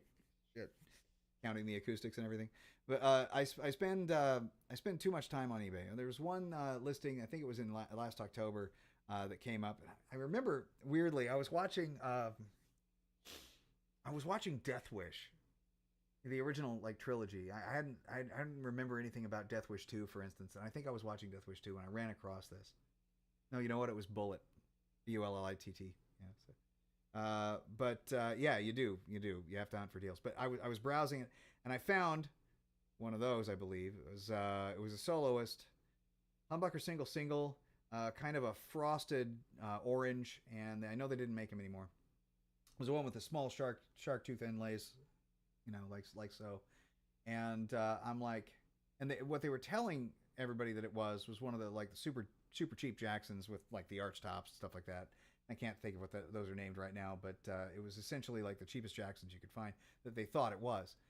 And I had to tell them, even though I really wanted to buy it for the price that they were selling it for, because it was less than $300. I'm like, you guys, that's not what you said it was. If it's what it is in the picture, it's this, and this is what it retails for. This is what it goes for used. You might want to revisit the listing. They were like, oh, thank you very much. They didn't fucking change it. The next day it was gone. No shit. So we walk in, they're going to see a guitar for $279 that's worth almost $1,000. Fucking hey, they're going to buy it. But I felt really bad for them. I was like, yeah, I'm going to buy that. I can't. I got to tell them. That's the honor problem, right? You actually have some. You're going to lose out on some deals. It's okay to do that. That's just, what is that? Good. I'm not puffing myself up here when I say this, but it's good character is doing the right thing even when nobody's looking. So that was the right thing to do, is to let them know that they had, something that was way, way, way undervalued on their hands. But if they didn't change the price, that's their problem. But I did my part. Well, let's see here. Let's see if I can find that Jackson. One of them. Oh, let's see here. Oh, I should share this. I don't know if you guys go to my YouTube channel in the between times when I do live streams, but I occasionally do some dumb shit. And one of the things that I'd like to tell you about is the dumb shit that I posted that's very Dragnet-like. And I'm sure that at least a couple of you know what I'm talking about when I say Deadpan Joe Friday delivery. I was on Twitter, and where's the notification here? I was on Twitter and I didn't realize this, but at the end of a list, there was a little, Grok is the AI chatbot deal. You can ask Grok for a summary of the thread. And it was one that I was already on. But I'm like, what the hell is this? Summarize the thread? Okay, click. And it was the most dry read I've ever. It was absolutely just like just the facts, ma'am. And I couldn't help but think of Joe Friday. It's like, all right, Grok is Joe Friday. Well, how am I going to manipulate this? How am I going to? Because I got to come up with something now. Half hour later, I had the video, which I titled what? Title that thing. And it's 50 seconds of your life that you'll never get back, and it's dumb. But I personally, I had to do it. I had to, which is Grok Explains the Post Dragnet Edition. And it starts, dun, dun, dun, dun, and, the story you're about to see is true. And yes, I did the whole damn thing. We'll get there. I will share my screen yet again. And we will watch this together.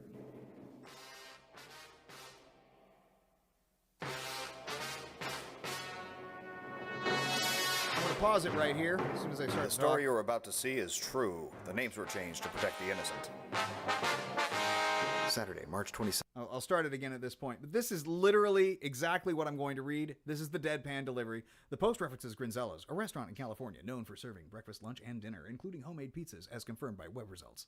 So, okay, so that's Joe Friday all over the freaking place right there. So, I'm going to back up just a hair, and we'll start that again, and, protect the watch innocent. my own stuff. Saturday, March Hilarious. 22nd, 2025, 11:08 p.m. The Post references Grinzella's, a restaurant in California known for serving breakfast, lunch, and dinner, including homemade pizzas, as confirmed by web search results. The user's mention of recreating a spaghetti dish from Grinzella's over 2 years highlights a personal culinary challenge, tying into the thread's food theme with Colt's Grills, brisket tacos, and jalapeno cornbread. The suggestion to make coffin-shaped jalapeno cornbread connects to Chrissy Meow Mom's earlier humorous comment about being buried in the dish, showing playful banter between the users. I love AI language because it has no idea what it's saying. It's just, this looks like English. There's some things that we're going to put together. Hilarious to me. Absolutely hilarious. Let's get back to it. All right. So, yeah.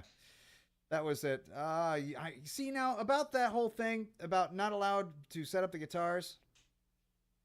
I have a problem with that. They're not the only ones that do this. So Stu, the True, who occasionally haunts the stream and chimes in periodically, used to work at a local music store as well. And he was the only person that would walk around and set up the guitars. He was a salesperson, but he would actually go ahead and he would pick up a guitar and play it, and then he would just kind of fiddle with it until it played right. And they sold a lot more, he said, and I believe them, because if I go into a music store and it doesn't play well, I will, like I said, set it up to the way I like it and see if it'll actually do what I need it to do, how I need it to. And if it does, I'll pick it up because I see the potential in it. And even if I have to change a few things here and there, that'll be fine. What is that little nerf herder messing with? Sounds like excuse me. I'm going to have to call this pretty soon. The cats are like being very cat-like. But they sold more guitars. That's the whole point. Because everybody thought the guitars played really well. What are you doing, little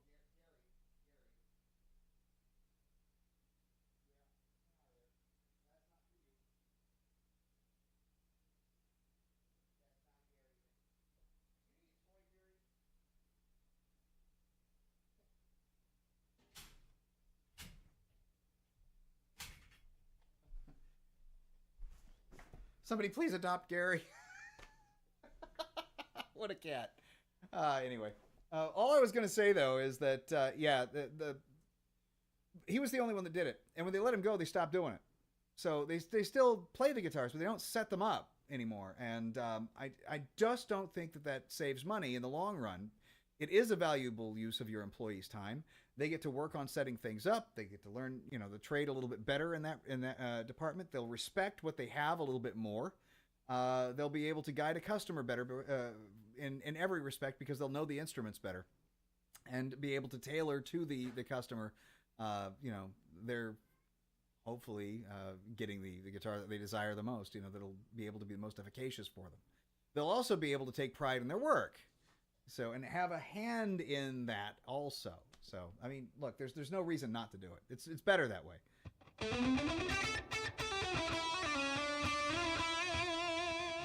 it off of there, take it off of here, put it back on this, and turn back on the thing with a delay. There we are.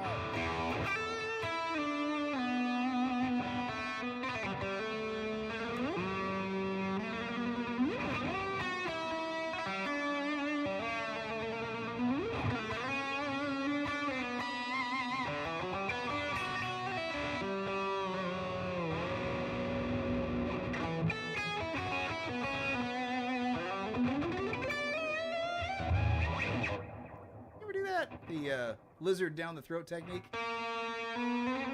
Basically just sliding up a fret. And as you're doing that, lowering the tremolo arm to approximate the same note.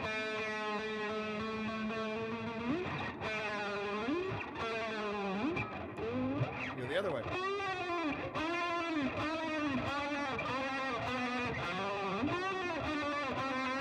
Fun. Try it.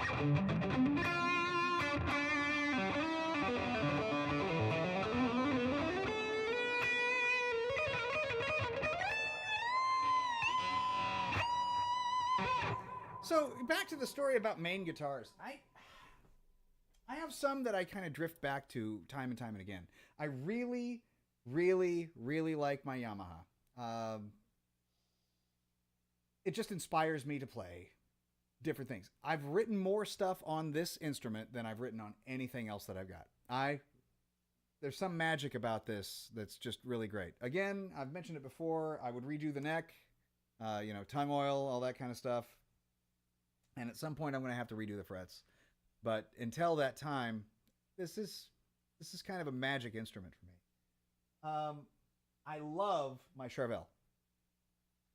I love my Iron Gear Ibanez. I love the daylights out of this particular, Ibanez back here, the AZ series. And that 7-string I just got, I know it's new guitar syndrome, but that's pretty damn great. You gotta say, really, really liking that. But I don't have a main. I no longer have a main. I have too many guitars to have a main. I have guitars that I'm very fond of, that I will never get rid of, but I don't have a main. But I really like this one. A lot.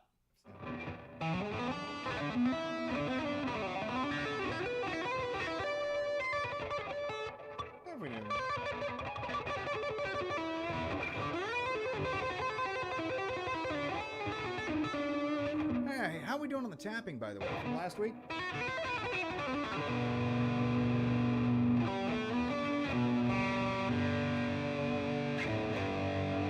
Oh, speaking of last week.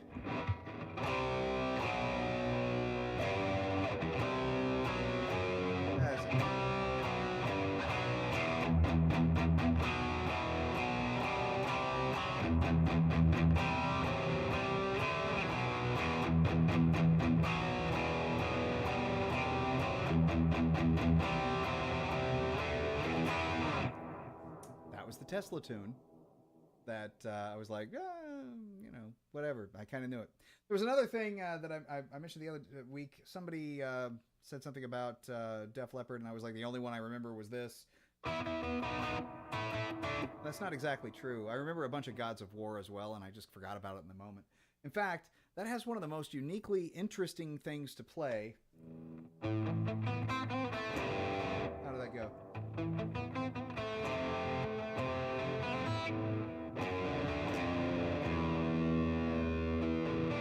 How did that go?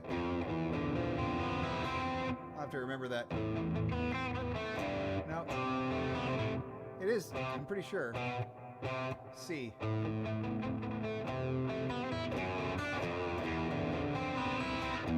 Yeah, that's it. C. Right.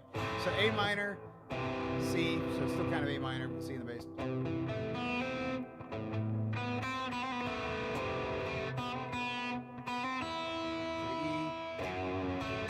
And you got to shake it a little for that.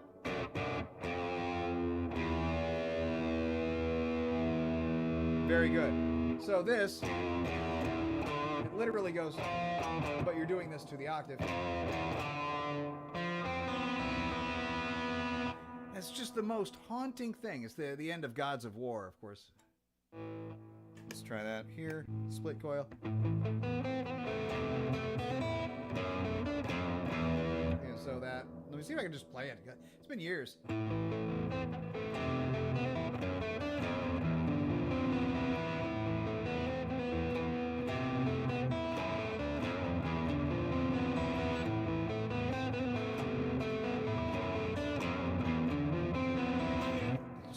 Freaking great writing. Love that.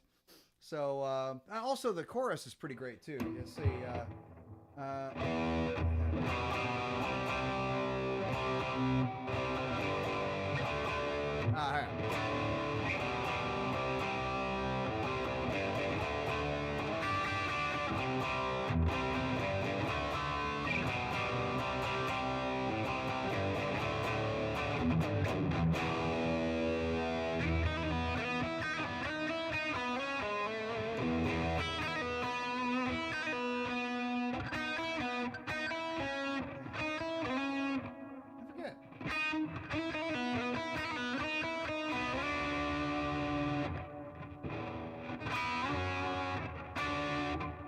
something like that.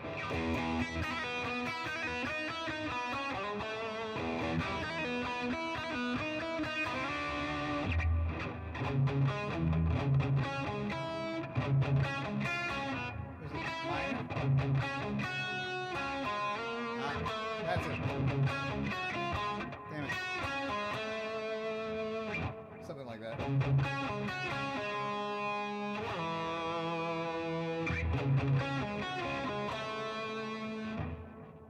I'm getting something wrong somewhere.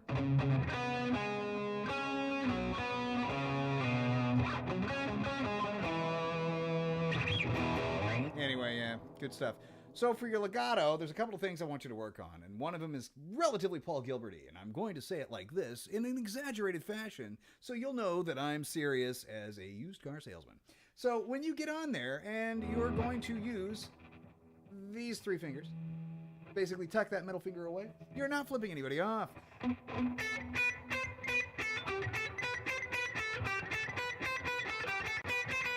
Now you can pick this as much as you like. But the point wouldn't be to do it that way.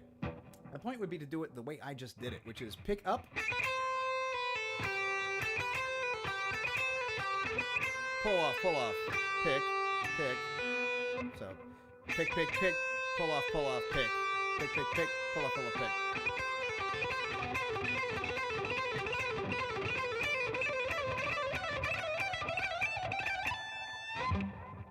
That's that. So that's your goal today. Up 3, picked. Down 2, hammered, picked.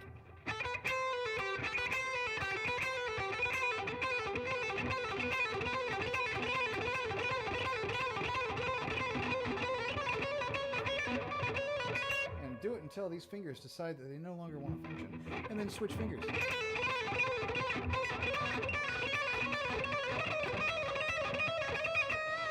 But really, you should go up in scalar patterns, okay? So actually, it's a decent exercise, because at first you will not be doing it like that.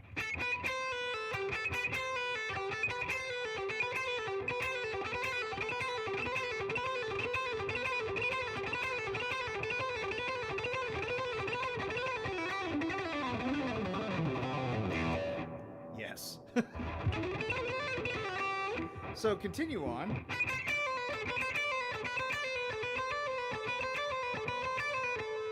You could take this and actually do other things with it, like...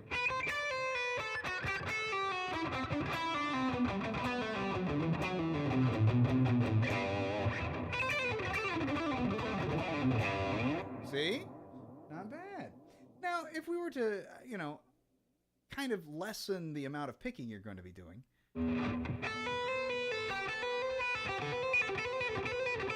It's part of the Paul Gilbert thing.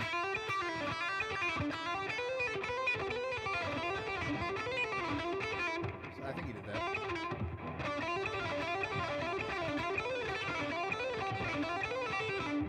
from the Intense Rock video. This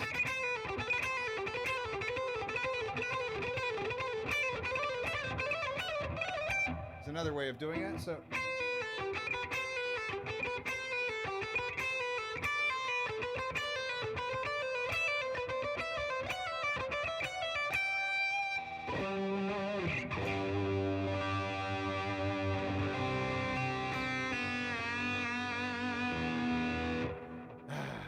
other things happen when a man has too much free time too.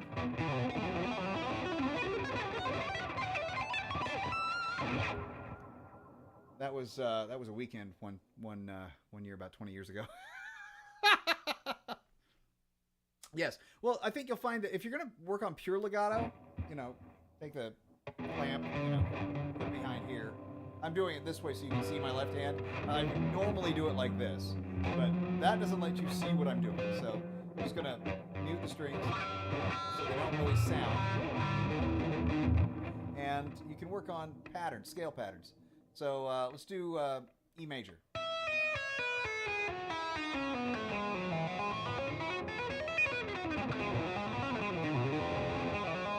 I pushed down too hard there.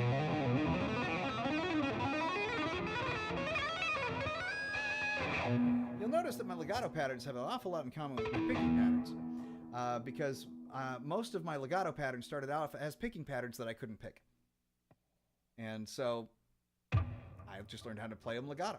So, you know, the Paul Gilbert thing, in the beginning, when he was talking about that, you know, Intense Rock, I would play it with a little bit of muting. And then I would work on how much I'm muting it to make it sound like I'm kind of picking it. But I would still pick at least, you know, maybe this note. And it would sound pretty good. But that was me at 18, so I've learned to pick since then. So, but yes.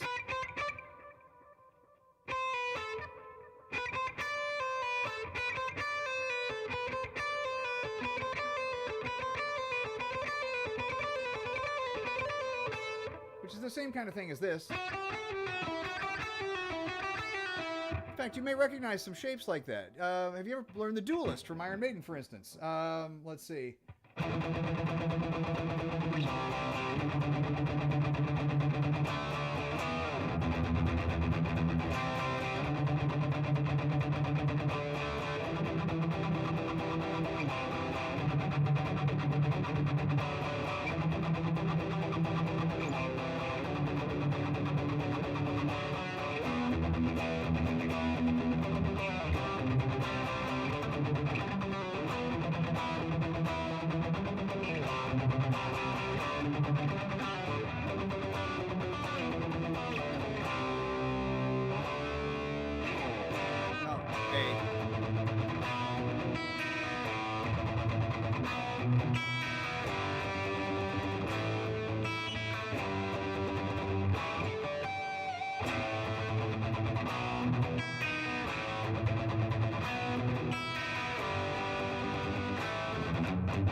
This is where I was going.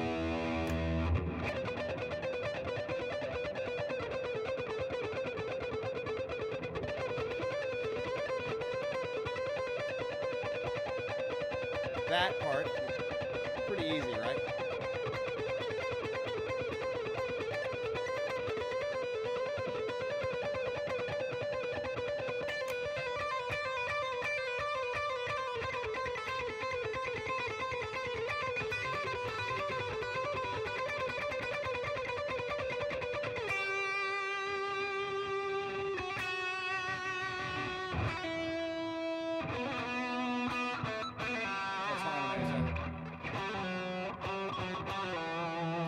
Right, so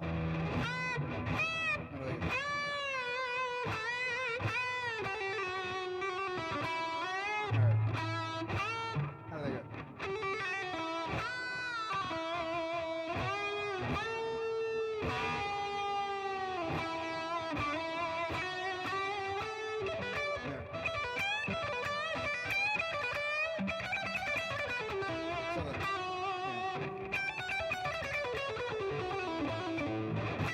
No. Something like that. That's it. Sorry, I get wrapped up in trying to remember Maiden shit sometimes. So, but this is, yeah, you just learned it 35 years ago. That's great. So this is, my whole point with that was this. So if you can do this, pick it less.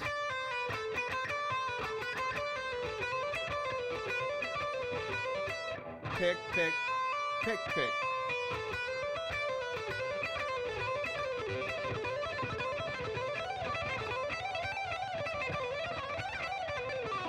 And eventually, that's the kind of shit that'll come out of it. So the hammer on from nowhere. Finger here. Hammer. Hammer. Hammer. So everything, you know, crossing strings is all hammers now. You are forced to do it that way. Therefore, you'll have to figure out the technique that'll make you proficient at it.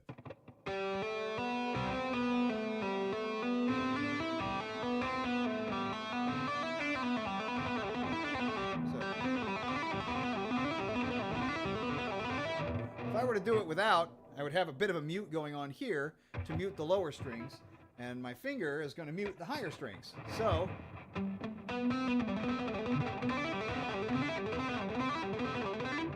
but this forces you to figure that out by actually doing it. No pick. Set the pick down. No, you know, just palm. Only muting these two strings pretty much here. The two are pretty much... good night, Blue Mox. We'll see you around the campfire, right?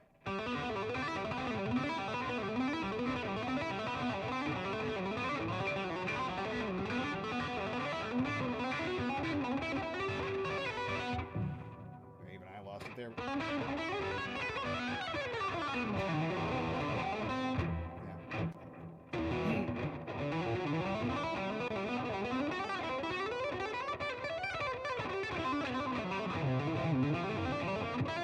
So it's harder to go ascending and not get some errant notes occasionally. Awesome, dude. Good to see you. Well, such as it is. So I'll see you next week.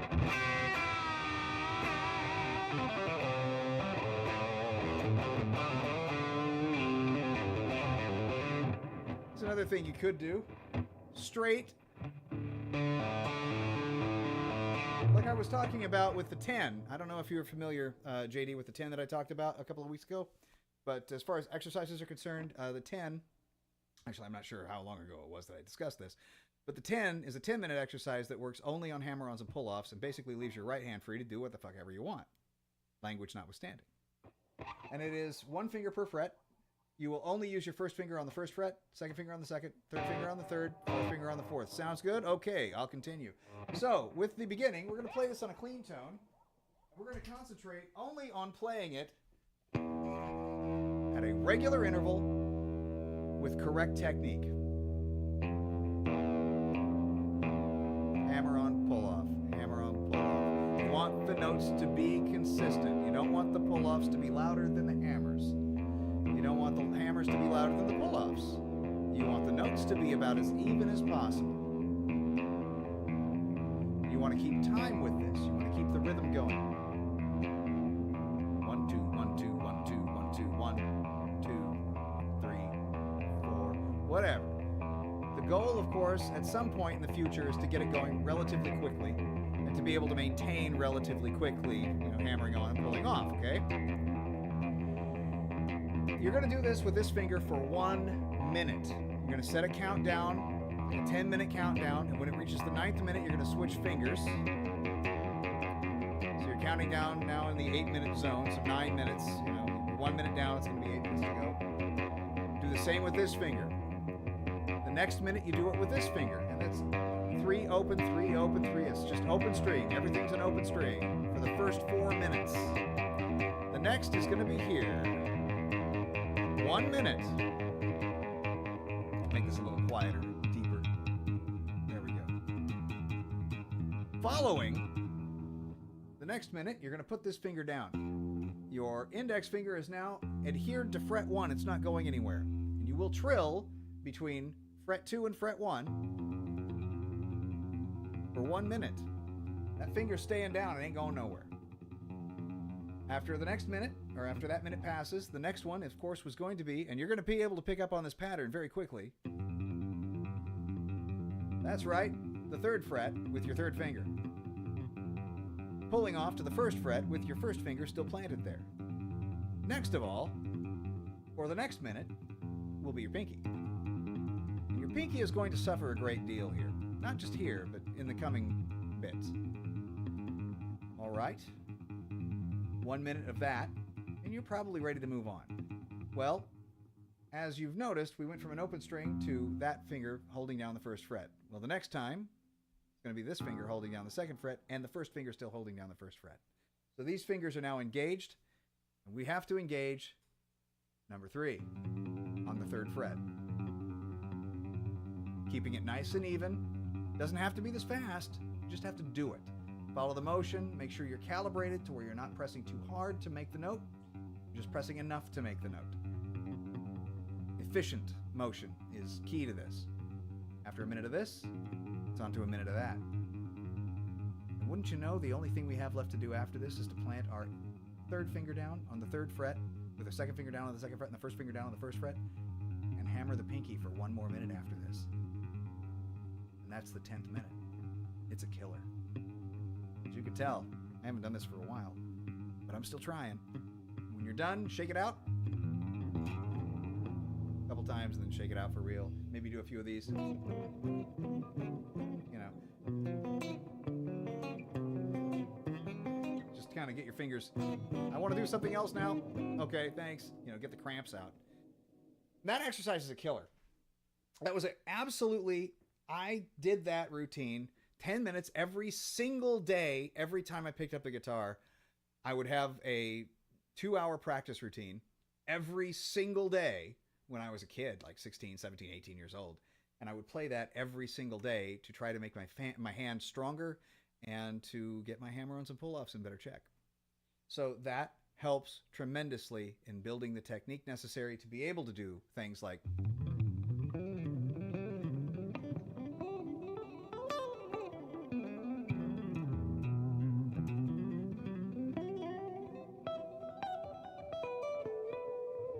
yeah, they do. They absolutely do.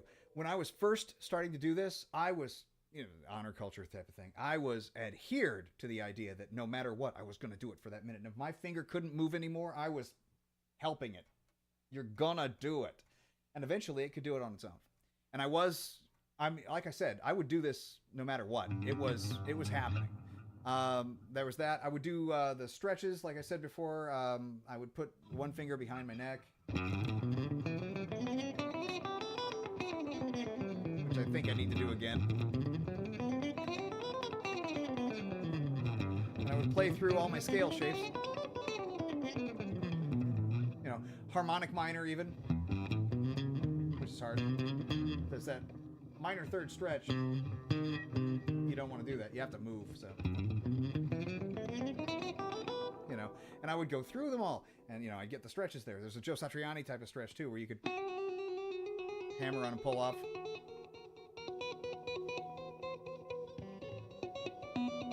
You try to get them to go as far as you can in spread. But that's in, I got that from Joe Satriani's article in the Guitar for the Practicing Musician, which you can still find today. So, yeah. But yeah, the 3rd and 4th trills, they are killers, man. They're just killers.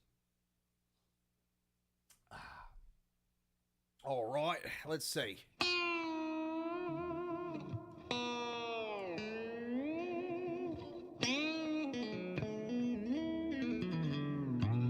Make sure you use a clean tone, though. And make sure you have something to do for 10 minutes, like watch a video that doesn't have a lot of music in it, because otherwise you're just going to be stomping on all over it. It's something that interests you. At the time when I was doing it as a kid, I was watching G.I. Joe. So, as an adult, I'm probably watching a documentary. It's what I do. But I would do all sorts of crap, man. Those kind of things that... the only real picking exercises I did at the time were those, and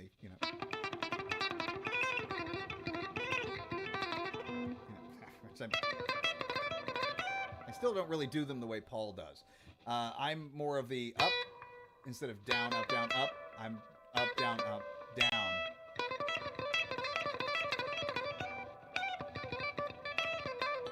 Mr. Dwight Bailey, how are you tonight?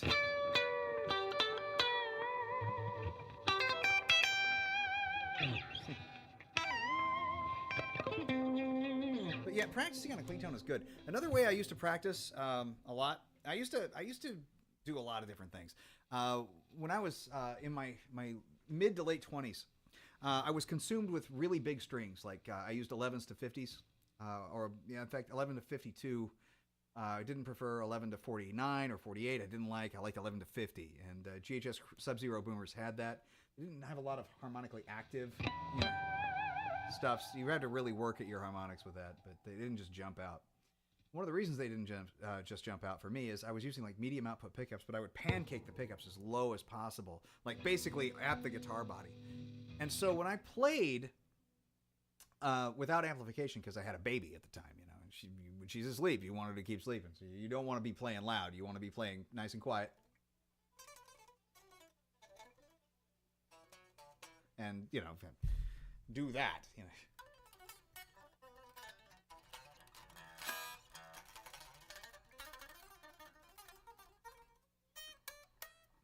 Whatever you're doing, do it that way.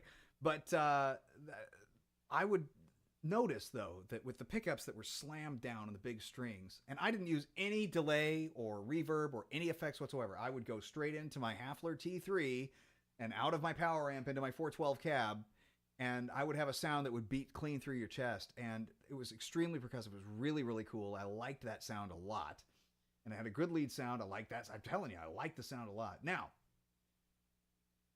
it had a very woody acoustic tone when I did that. And it, at home and at play, with the band, it sounded to me, I think more importantly to say, it played the same. Now, you'll notice that when you're playing acoustically, it's going to sound, or it's going to feel different than when you have this on.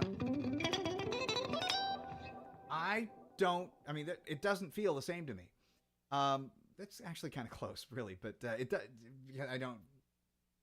can't really explain it, but back in the day, you have the pickup raised all the way up, and you got the gain on and everything.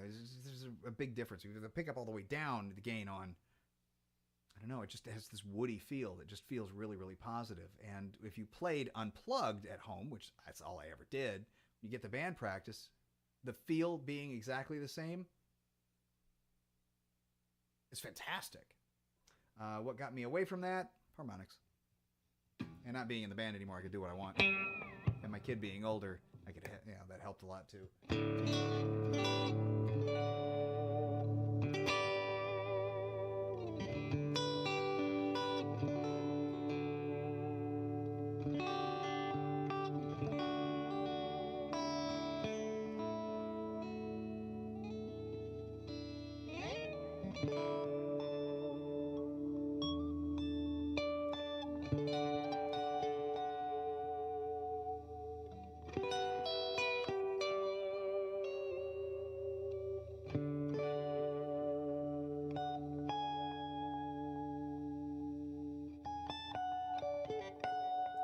So, if you haven't noticed, I like Danny Elfman's music.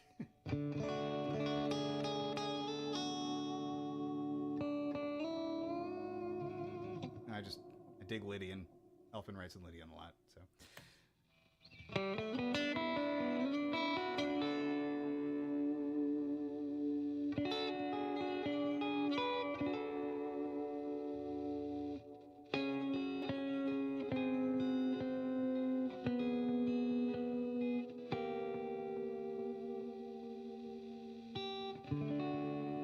Isn't that nice how that kind of works together? You don't think it's going to, it's like disastrous, but this has a pull. And it should, because that's the 5 going straight to the 1. It's right next to it. Each note is 1 off from where it needs to go. Now you can do the same type of thing this way.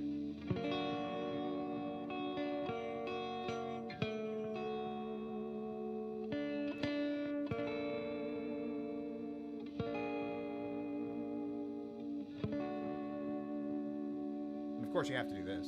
If you didn't do that, you wouldn't be doing that. It's kind of like the excuse, oh man, I totally would have gone, but I didn't want to. Or, even better, yeah, man, I'm sorry I couldn't make the thing, but I didn't go. So...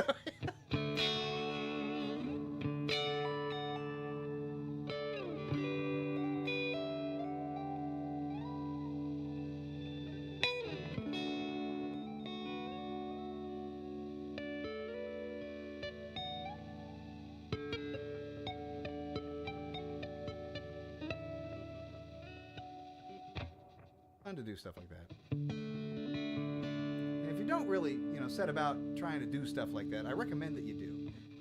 Drop your pick. Do a simple thing.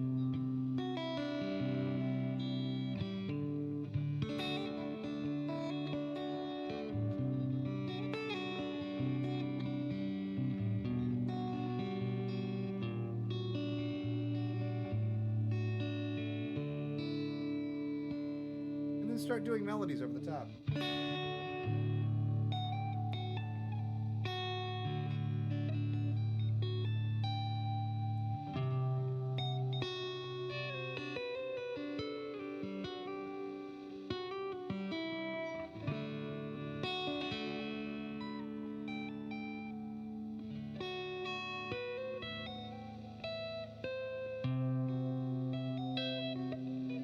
Yeah, I don't know what I'm doing. By the way, of course I don't. You can tell, but that's the point. It's just a matter of experimentation. That's what makes it fun. Explore the space by yourself.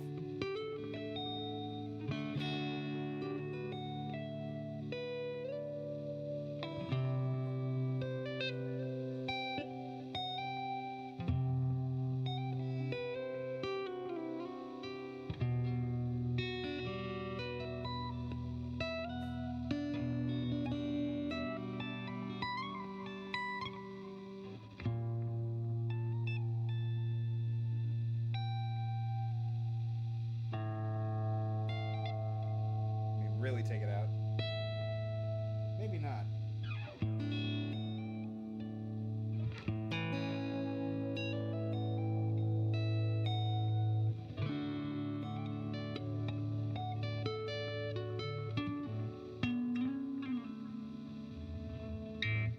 Goof around. That's the whole point of Guitar Man. Goofing around, trying to make some music out of it. Exploring different shapes.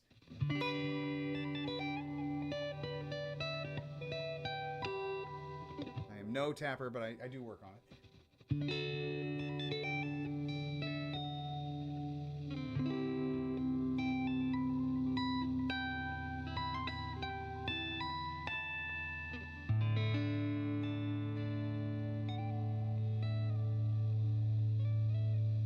If you wanted to make that more Dorian.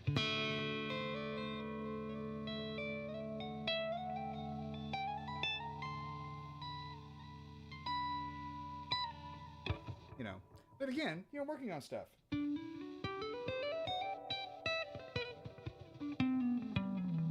Stuff to keep you entertained, You can't just play the same thing all the time and not be, and be entertained about it. It's like rolling a pencil back and forth. You will do that for a while, but then eventually you're going to want to get up and do something.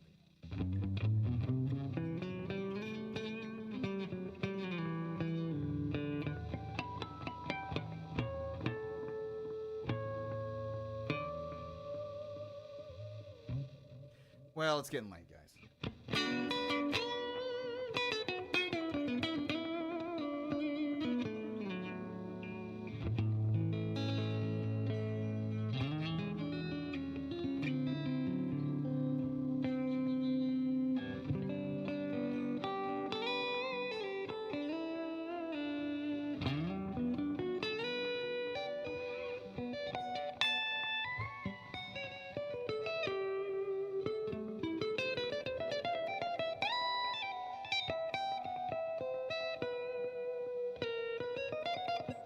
Actually, I should do it this way.